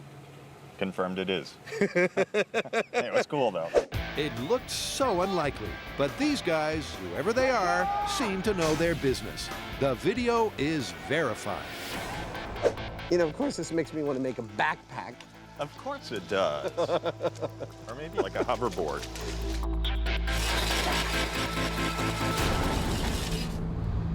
This whole internet thing is actually pretty nifty. I thought that you'd like it. It's almost as good as the telephone. And you know, I actually had a lot of fun on these viral videos. So did I. You know, I was most impressed that everything we all tested turned out to be plausible or confirmed. Honestly, I can't remember the last time that happened. There's plenty more where that came from. Oh yeah, I smell a sequel.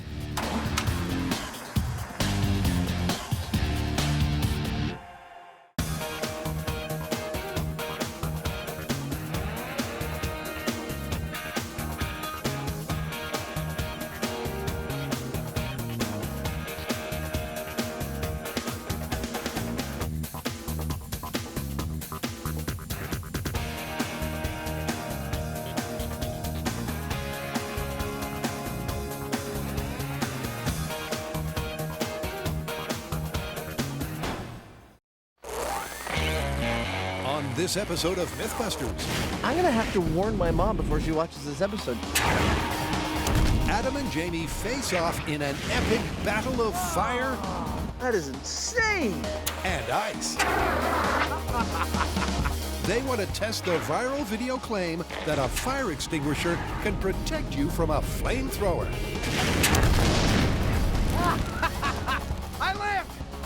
Holy.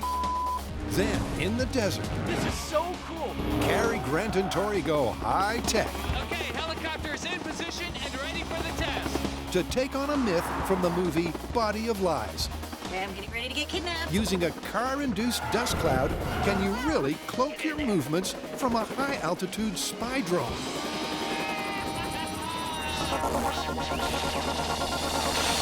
Who are the MythBusters? Adam Savage. It's scientific! And Jamie Heineman. Fun for the whole family. Between them, more than 30 years of special effects experience. Together with Carrie Byron. I was less excited after my first kiss. Tori Belleci. Why are we doing this? And Grant Imahara. Who wants some? They don't just tell the myths, they put them to the test.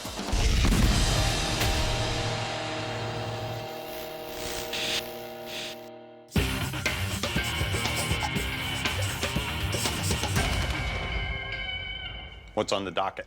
Something you and I know quite well, the meeting of opposites. You're going to have to be more specific. Okay, fire versus ice. It's a viral video that's been going around where two hillbillies pull up into the middle of nowhere and face off, one armed with a flamethrower, the other armed with a fire extinguisher. They both fire their devices, and fire and ice meet in the middle and apparently, according to the clip, cancel each other out. Dibs on the flamethrower. You don't want to hear any more about the story? No. All right then, roll the clip. What do you get when you cross an internet viral video and an elemental duel? An epic clash of fire and ice. But can you actually beat back a flamethrower attack with a plume of CO2 from a fire extinguisher? The team want to know if these striking images are film fakery or fiery fact. So where do you want to begin? Well, let's say we set up a small scale as a proof of concept. I mean, I can throw together a little flamethrower in a few minutes. But as I'm thinking about it, you know, they show a normal CO2 fire extinguisher in that clip, and I'm not so sure they fire that far. Well, it's easy enough to figure out. We've got one downstairs. I could just throw up a gauge and see how far it propels. Okay. So before the guys throw down some small-scale flames, well, let's scale it up. They're going to check that a standard 15-pound fire extinguisher, like the one in the clip, can even go the required distance. So 25 times 6 is 150. 60 feet between these guys, which means each of these things has to shoot 30 feet in order to meet at the middle, at least. Yeah, at least. That's the mark to match. But first, here's Professor Savage for Firefighting 101. You should understand, there's nothing special about these. These are your standard issue, run-of-the-mill, what we'd call 15-pound CO2 fire extinguishers. CO2 means carbon dioxide, and that's what these are filled with, CO2 in a liquid form. And when you pull the pin and squeeze the lever, that CO2 comes out of a nozzle at the bottom of this cone, and it flashes to a gas. That CO2 gas comes out in a big smoky billow, creating a non-oxygenated environment where fire can't burn. The question we're concerned with is, will it actually fire out 30 feet? Honestly, I don't think so, but that's why we're doing this test. 3, 2, 1. I think that was pretty far. Yep, as it turns out, it's exceeded Adam's less than great expectations. Oh! Dude! The target to get this myth over the first hurdle was around 30 feet. And after studying the high-speed footage, Adam's happy. I'd say that the unmodified fire extinguisher fired its gaseous billow 25 feet, which is shockingly close to the clip. I think it's time to put it up against Jamie's impromptu flamethrower. Impromptu and top secret. Even though we tell people not to do what we do at home, when it comes to homemade flamethrowers, I'm just not going to show you how to do it. With the curtain closed on the Flamethrower puppet show, it's on to a proof of concept test, and they won't be shooting it in the shop. Obviously, we can't be squirting lit gasoline around inside M5, so we've come to the San Francisco Fire Department Treasure Island Training Facility. I am ready to do battle with the Heinemann. And we're going to do it here. But do what exactly? The whole point of this exercise is to see if my fire extinguisher can have any appreciable effect on Jamie's flamethrower. And to do it, he'll be wearing the full fireproof suit, or what he likes to call his dancing suit. Fun and games aside, the team is taking its safety seriously. We're not all alone in this endeavor. No, we've got a couple of members of San Francisco's fire department standing by to keep us safe, or at least to put us out. Remember, the difference between you and us is we call the fire department first. How do you want to do this thing? Well, for safety's sake, why don't I stay put with my stream of fire and you kind of walk into it with the extinguisher? I like that better than the alternative. Let's do it. Okay. So in small scale, Adam and Jamie are looking to explore the concept of the myth. All right, fire extinguisher versus flamethrower, small scale. Is it possible I'm ready. that a standard workplace CO2 fire extinguisher, like the one in the viral video, let's light her up, can snuff out an airborne jet of flaming gasoline?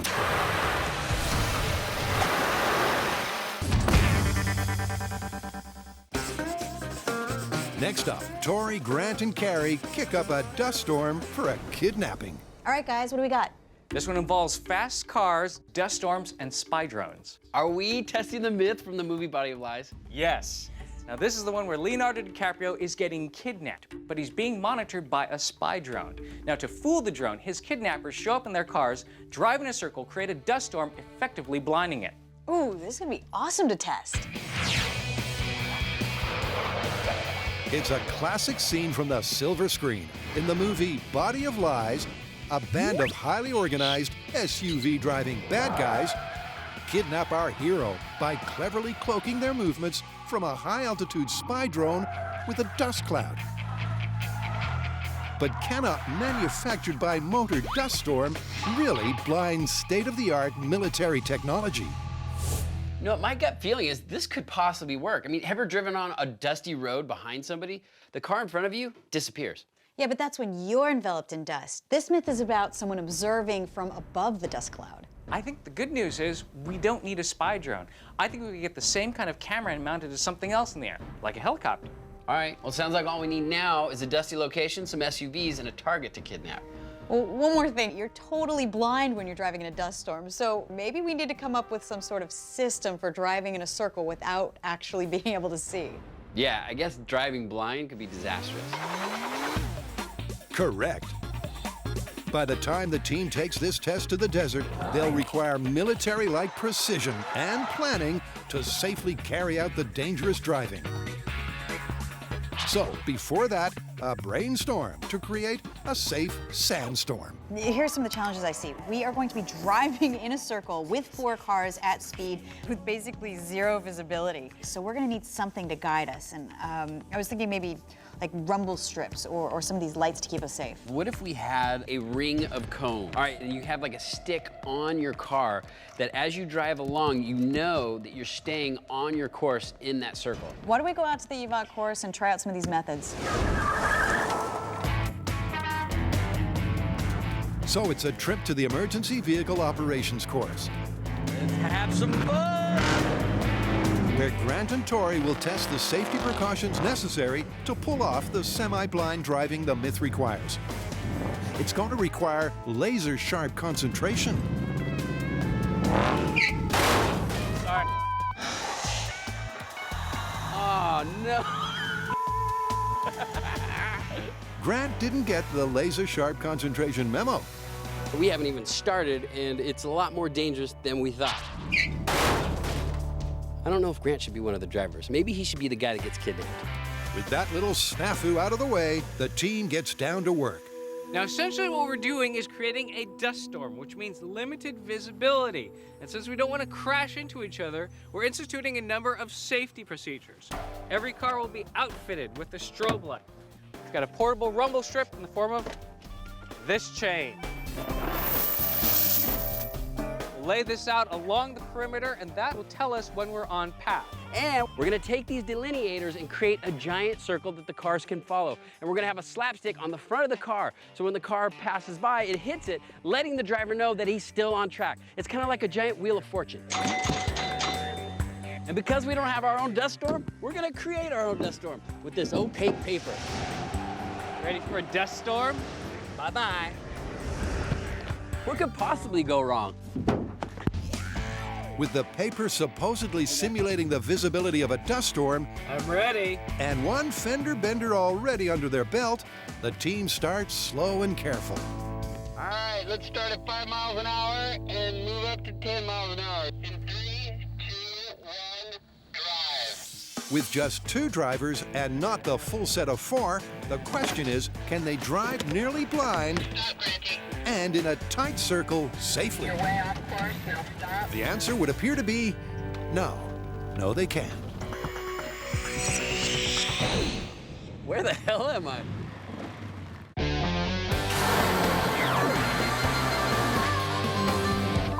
This viral video suggests that if a mean-looking dude is going to fire a flamethrower at you, you can hold back the flames with a fire extinguisher.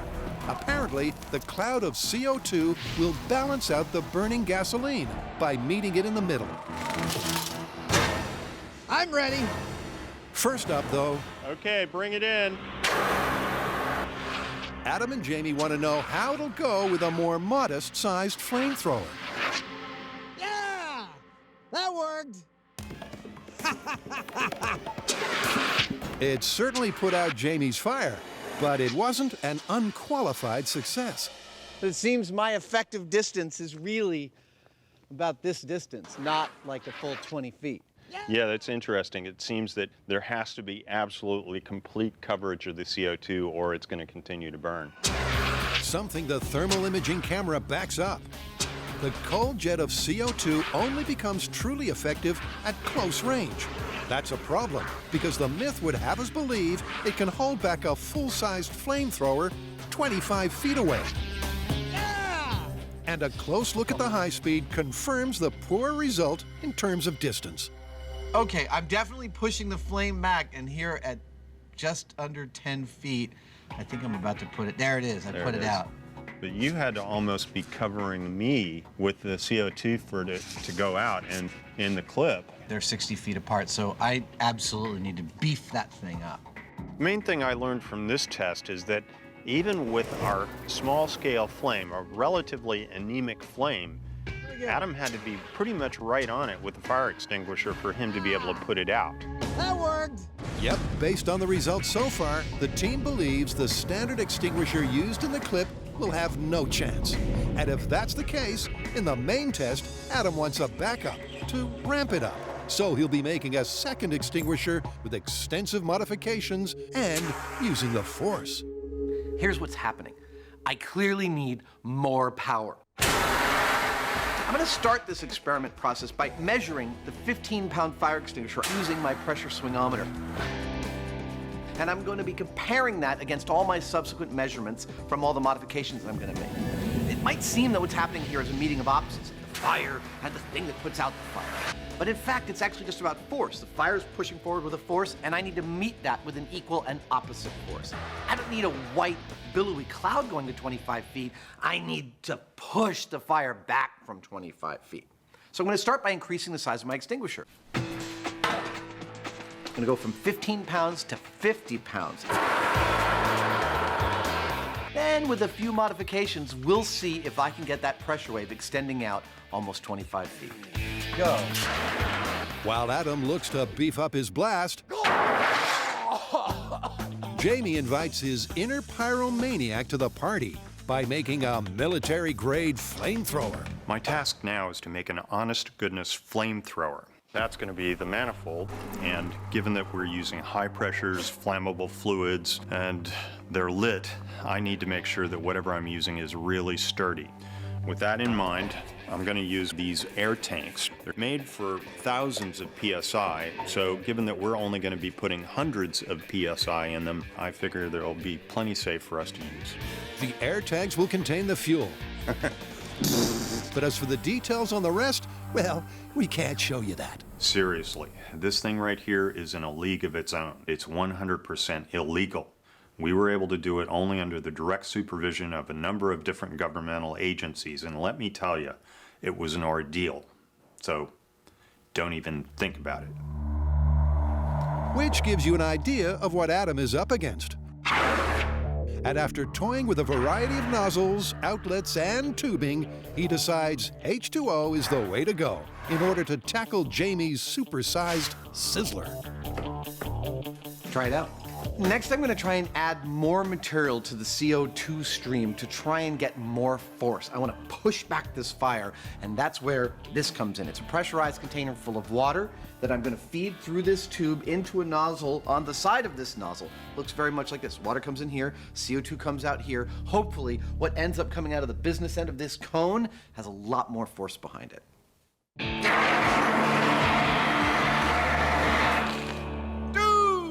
Wow! That was great! Adam wanted more force, and he's got it. Mixing the stream of water to the super cold CO2 results in a cloud of fire-quenching ice crystals. And the additional mass of the water adds that much more force to the equation. Whoa! Wow! Woohoo! I've got my flamethrower. Adam has his beefed up fire extinguisher. I guess there's nothing to do now but take them out, put them head to head, and see what happens. Cary, Grant, and Tori are taking on a Hollywood tall tale of international espionage. Can you really use a car-induced dust storm to fool the aerial eye of a spy drone? And to safely recreate the dangerous driving required in the myth, Sorry. the team is going to need a lot of practice. A lot of practice. I mean, we're just driving in circles. How hard can it be? Very hard is the answer. You're way off course, now stop. But after a tough, frustrating day of testing and tweaking their guidance systems, they realize the real issue has been right in front of their eyes all along. I can't see bugger all. So basically, we misjudged the transparency of our paper. We were trying to get around 10 to 15% visibility, but we ended up with basically zero visibility. Right now, we can't see anything. So we're gonna have to come back tomorrow and come up with a better solution to simulate a sandstorm. Yep, what's required is a new day, a new location, and a plan named after the second letter of the alphabet. And this is Plan B. We'll put this burlap on our windshields, and this should give us about 10% visibility, that of a dust storm. Look at that, instant dust storm. I can't see anything, man. It's so thick. I can't breathe. Too much dust. Confident in their new solution, the team has stripped back their safety systems to the bare minimum and upped the ante by matching the myth's 4 cars. So, with Grant coordinating communications, 3, 2, 1, go. and Tori, Cary, and 2 myth turns behind the wheel, it looks like they've nailed the visibility issue. Yeah, it's pretty good. Because although they can just barely see, the view, just like in a dust storm, is severely limited, and it's only their safety systems that are keeping them on track. This is insane. And that means they can go to work, Everybody good to speed up a little? practicing their 4-car dust-making dance. This is working! Let's take it to the desert!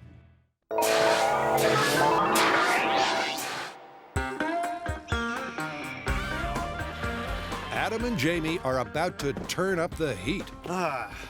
Nice day for a flamethrower. Armed and extremely dangerous. It's my own personal kick-ass version of a military flamethrower. They've arrived at exactly the right location. The first rule of firing a flamethrower in the state of California is that you pretty much can't do it. But if somehow you get permission to do it, like we have, you need to do it in a place where you're not going to set anything on fire. And that's what brings us here to the Yolo County Bomb Range in Northern California. Acres of barren landscape where we can fire our flamethrower to our heart's content, or at least to the fire marshal's content. The plan, to make sure there are no snafus like putting out a burning Hahnemann, is more tortoise than hare. This is the first time Jamie's getting this rig up and running, and there are actually several stages to go through before we actually fire it for the experiment. It's so dangerous. First, we've got to do a water test just to make sure all the plumbing works correctly. Then, he's going to fill it with gasoline and do an actual functional test to make sure it operates and it doesn't set him on fire. It only sets the things he's pointing at on fire. Then we're going to safety test my protective shield, and then we're going to finally get to the actual experiment. This thing is a very scary device. The danger lies in the risky combination of flammable liquids and high pressure. And here's how it works. I've got 2 tanks full of fuel. I've got a 3rd tank full of inert gas at high pressure that I'll use to pressurize the fuel tanks, such that when I pull on this lever, all of that fuel will empty out the end of this gun and burn in about 4 seconds. But first, it has to pass the water pressure test. Okay, both valves are open. And with no water escaping anywhere it shouldn't, the guys are ready. Here we go. This thing is scary, even filled with water. Opening this valve. You are fully pressurized, sir. Okay, in 3, 2, 1. Yeah! Perfect. The water jet arcs out to a myth-accurate 60-plus feet. And that means... I think it's time to fill it with gasoline. Let's do it. Cue pyrotechnician extraordinaire, J.D. Street, the man tasked with overseeing the safe use of an extremely dangerous piece of equipment. Tight enough? Yep.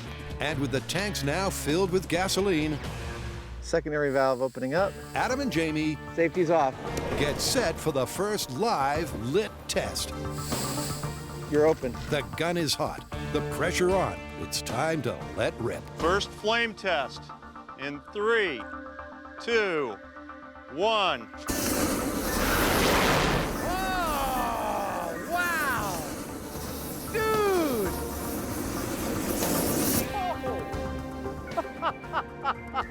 That worked. That worked! Wow, that was spooky as hell. Jamie just test fired our home-built flamethrower, and it worked fantastically. I think that might be the scariest thing that has ever been built on this show.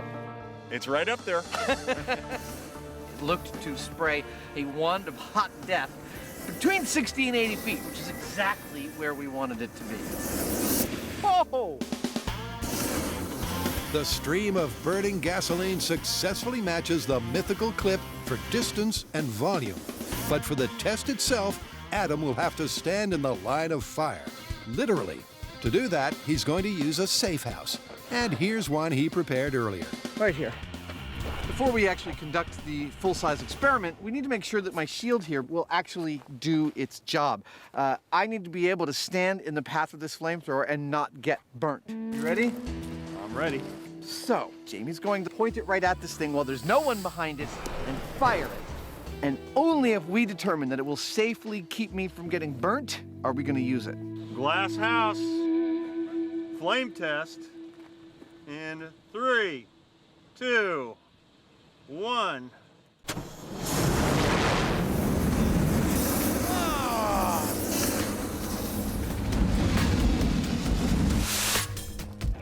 That looked like it might keep me safe. It looked good. It did? From here, it looked terrifying. And after a look at the footage, sanity prevails. More protection is required. You know what they say about people who live in glass houses? You shouldn't people who own flamethrowers. The fact is that after some camera analysis and discussion with J.D. Street, we don't feel comfortable with me being behind this glass shield as it currently is configured. So we're going to add some sides to it. Specifically, sides made out of 3/4 inch plywood. All right, glass house flame test. 3, 2, 1. Wow! Oh! Yeah!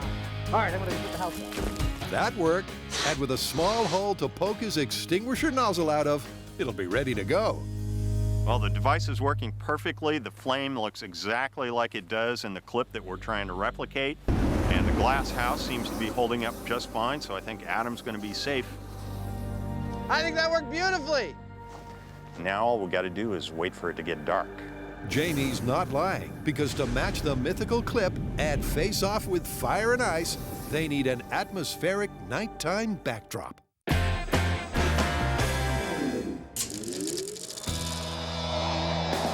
Unmanned military spy drones are state-of-the-art eyes in the sky. But is it possible to obscure nefarious ground-level activities from their cameras with a dust cloud?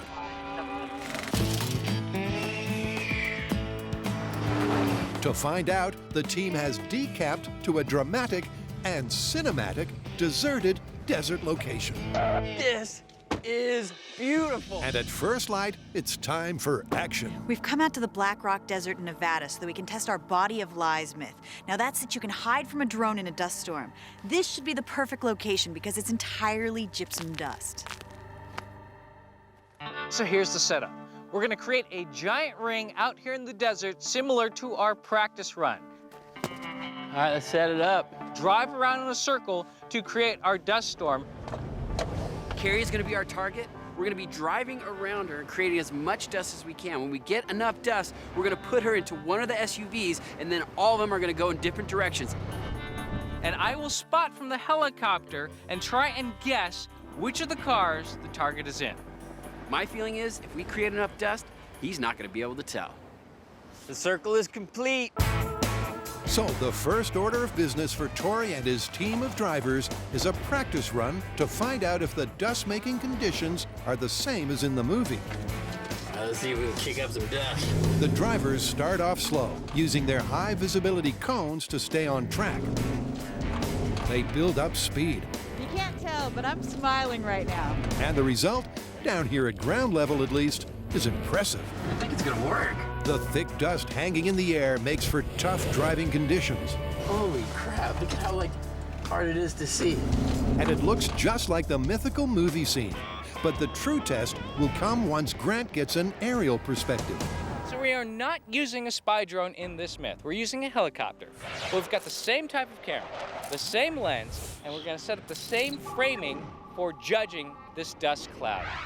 It's as close as you can get to flying a spy drone without actually flying a spy drone out of a military base.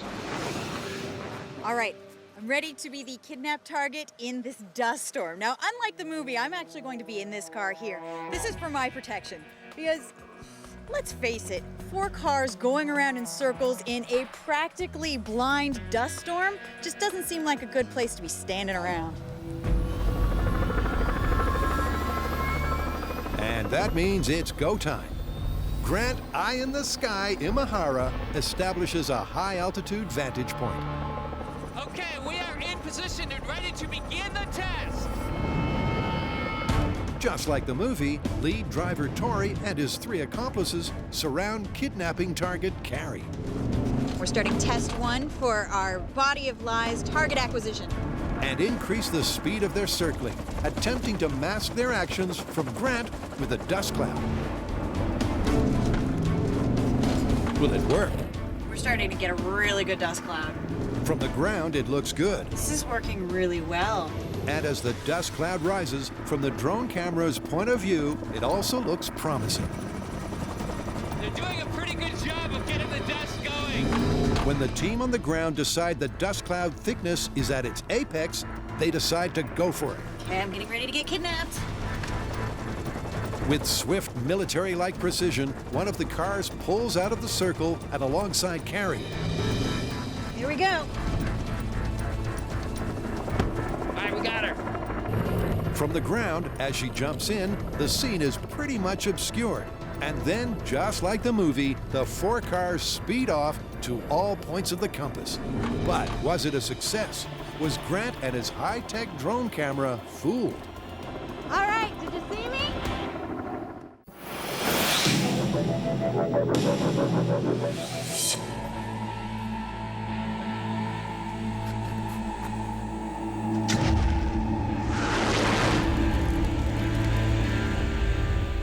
It's hot versus cold at 60 feet, or as they used to refer to it when Jamie was dueling a lot in the olden days, 10 paces.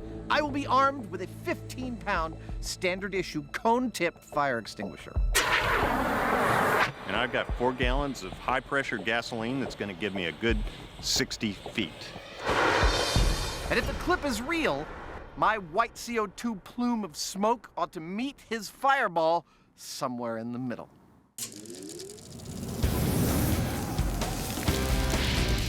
The myth suggests a standard 15-pound fire extinguisher can stop an attack from a flamethrower by meeting it in midair 25 feet away and effectively putting it out. However, as the less than spectacular performance against Jamie's small-scale flamethrower proved, it's unlikely Adam is going to successfully beat back the burn. This is going to be scary. But for due diligence, they have to first test the exact circumstances of the myth. I'm sure enough CO2 will in fact put out this fire extinguisher. But the question is, how much is that? And my impression is that a normal fire extinguisher, which is what Adam is using, is going to get pushed around pretty aggressively with the flame that's coming out of this thing.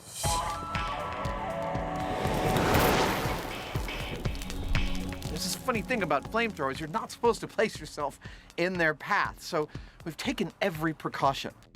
Okay, everyone set. We're going hot. This little house of mine is made of fireproof glass, fireproof silicone, steel, wooden sides that'll keep the fire from wrapping around and enveloping me. This is for picture. I'm also wearing a full proximity suit with a hood. On my command of go. Ready. All of this should keep me perfectly safe. Well, we're about to find out. But just in case, Adam's mom, please look away now. 2, 1, go!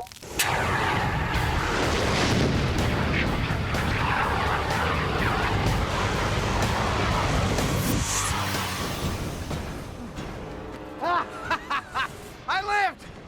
Holy that was awesome! I don't think my fire extinguisher did very much, but that was awesome! Yep, that was a little too much fire for Adam's little extinguisher. Tonight, this is something else. 3, 2, 1, and then hellfire. You just pull the trigger and wait for it to run out. It seemed to me like I was pretty much bathing Adam in his little house in fire. On the count of 3, I just started spraying my fire extinguisher where I could see Jamie last was, but I don't think my extinguisher did very much because for most of that test, all I could see was fire enveloping my entire little house. And I was totally protected. It worked just like we planned. The safety precautions worked. Adam successfully survived 5 terrifying seconds inside a giant fireball. But as for an actual result, it's over to the high-speed footage. I'm not having any effect on you whatsoever. Oh my Completely goodness. enveloped in a fireball there. It's like a mountain of fire rolling towards you. That is insane. I'm gonna have to warn my mom before she watches this episode. She's gonna think I died in there. Rest assured, Adam's mom, he survived.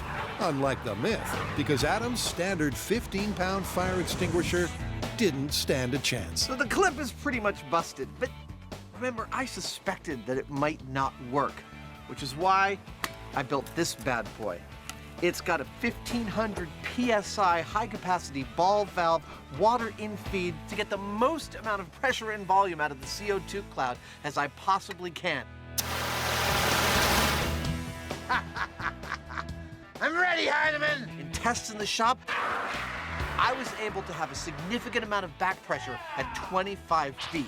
That really ought to allow me to push Jamie's fireball back where it belongs, away from my little house here. Meeting Jamie's flame in the middle may be a tough ask. I'm ready. But can Adam's modified monster I'm ready. even improve his chances of survival? 3, 2, 1.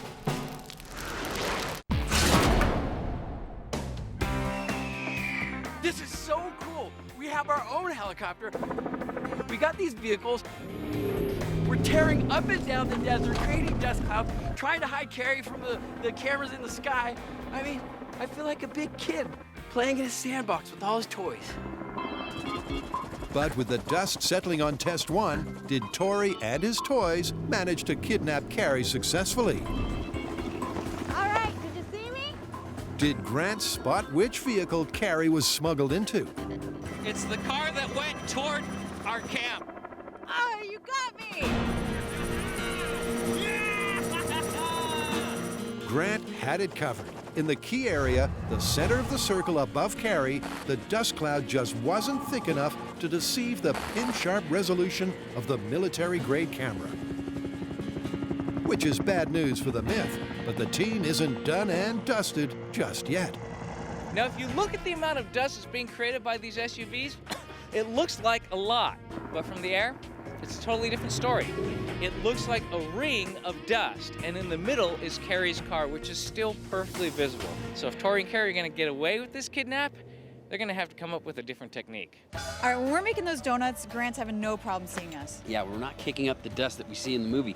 But one thing I have been noticing is when we're flying across the desert at high speeds, we're kicking up so much dust. So maybe we set up the cars and we just fly by them at high speed, and hopefully we create a dust cloud thick enough that we hide you from Grant. When you actually fly by, I can't even see the sky. I think that might work. All right, let's try it. With the donut technique busted, Tori and Carrie have another plan they hope will put this myth back on the straight and narrow. A plan based on the theory that a high-speed flyby creates more dust than circling the target at moderate speeds. Okay, helicopter is in position and ready for the test. This is the new dust cloud plan. We have our target car, which I will be waiting in. We're going to have 2 kidnapped vehicles pull alongside of it. Here come the 2 kidnappers. Then we have Tori and another dust maker car zooming by as fast as they can, creating a huge dust cloud. Here comes the dust cloud makers. 1 dust car. 2 dust cars.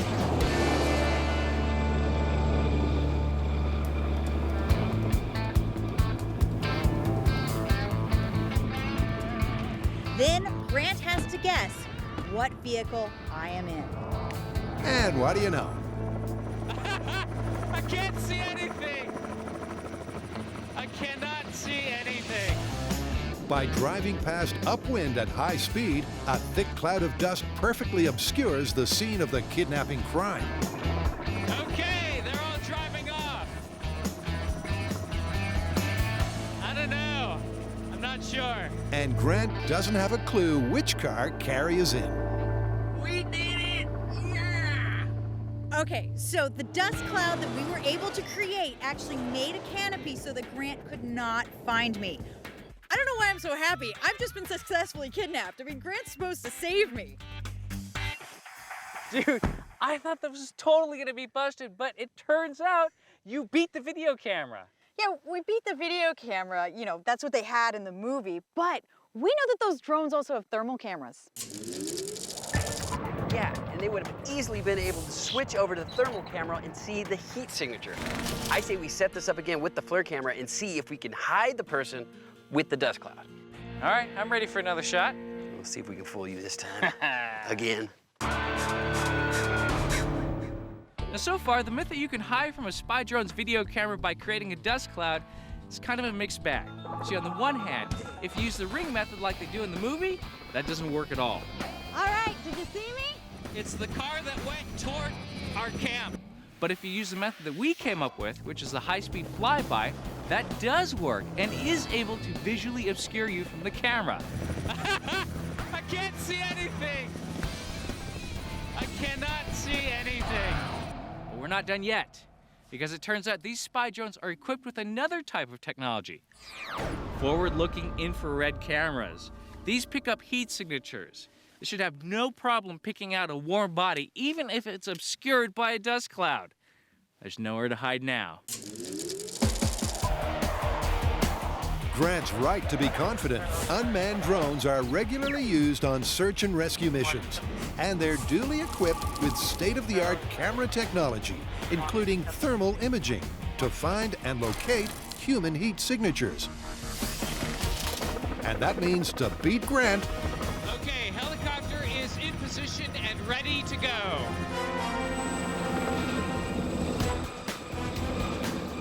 Carrie and Tori will really have to get their spy on. Because on this test, Grant's using the full range of technology at his disposal. And here come the dust makers. There's the cloud. As before, the high-speed flyby cloud obscures the regular video camera. Get in there. Oh yeah, I see her. I got your number, Carrie. But the heat signature from the scurrying bodies is as bright as, well, as bright as their body temperature. You're in the car on the right.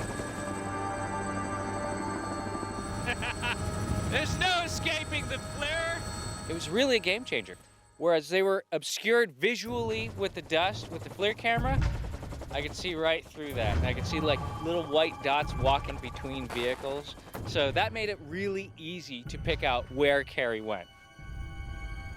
All right, you can run for the thermal imaging camera, but you can't hide. Apparently. But you know what? I'm inspired. We fooled you with dust. I think we can actually cloak ourselves from that camera as well. I think the challenge is on, and you're going down, sucker. Let's see. And to take down Spy Master Imahara, Team Kidnap heads back to the shop for a camouflage conversation. So we need to find out if it's even possible to beat the infrared camera. So we're gonna send it up into the sky, just as if it was the drone, and see if we can come up with a technique to get by it undetected. Ooh, psychedelic. Now, Carrie and Tori do have some info to go on. After all, they've previously been successful at beating an infrared motion camera with a glass screen. Using that knowledge, they've got a head start. But these are different circumstances. All right, glass works, but Look at that. you would need a huge piece. It's just gonna be too heavy, too cumbersome, and too dangerous. Yeah, it's far from practical. So they play with a few similar ideas before Carrie comes up with an even, cooler idea.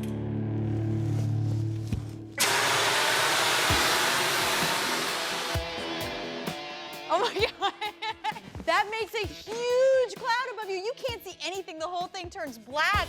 But will a cold blast of CO2 work well enough to fool eagle-eyed Imahara's thermal camera? Well, let's find out. It's the final showdown. Okay, we are good to go. Good to go in the helicopter. The setup is the same as before. Okay, kidnap vehicles, move in. The kidnapped team is going to create a dust cloud to block the standard video camera. Okay, here they go. But this time, in addition, the team adds a little cool CO2 to the mix. What the heck is that? That is 2 clouds of thermal camera obscuring CO2. I can't tell anything. And Carrie is whisked away unseen by the bad guys. That was pretty cool. Now see, I thought I had them with the thermal imaging camera. When the CO2 goes off, it's like this blue and black cloud, and you can't see anything behind it. But remember, the original method used in the myth, 4 cars circling the victim, didn't quite pan out as well as the MythBusters efforts. So we busted this myth, but just the technique used in the Hollywood movie. It's the car that went towards our camp. We took those same elements, moving vehicles and a dusty desert. Here comes the dust cloud makers. And created a cloud so thick that we were able to obscure the high-tech cameras and kidnap Carrie. But the most interesting part of this for me was actually we got to figure out how to get past the thermal camera. I can't tell anything. Getting to go back to the shop and come up with our own method and have it be better than the movies, that was awesome. Well, the technique used in the movie is busted, but you can beat a video camera with a dust cloud, and you can beat a thermal imaging camera with CO2. So it's possible. I just think Hollywood needs to give us a call before they write their spy movies. Hollywood, hear that?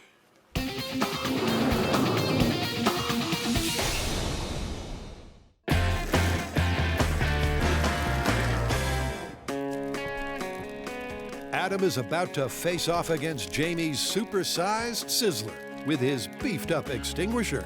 I'm ready. I'm ready. 3, 2, 1, go! Stop. Turns out Adam wasn't ready. He blew his nozzle off. Well, that was unexpected. I went to go fire my fire extinguisher on the count of 0, and the nozzle just flew right off. Then I was watching flame come across towards me, and I noticed there was this nice round hole formerly occupied by my fire extinguisher. So I got the hell out of there. Adam certainly exited in a hurry, but with his nozzle more firmly secured, he's ready to go again. I'm hot. I am ready. Jamie, you ready? I'm ready. This is it. Even with a souped-up super extinguisher, Can Adam hold off Jamie and survive? 3, 2, 1, go!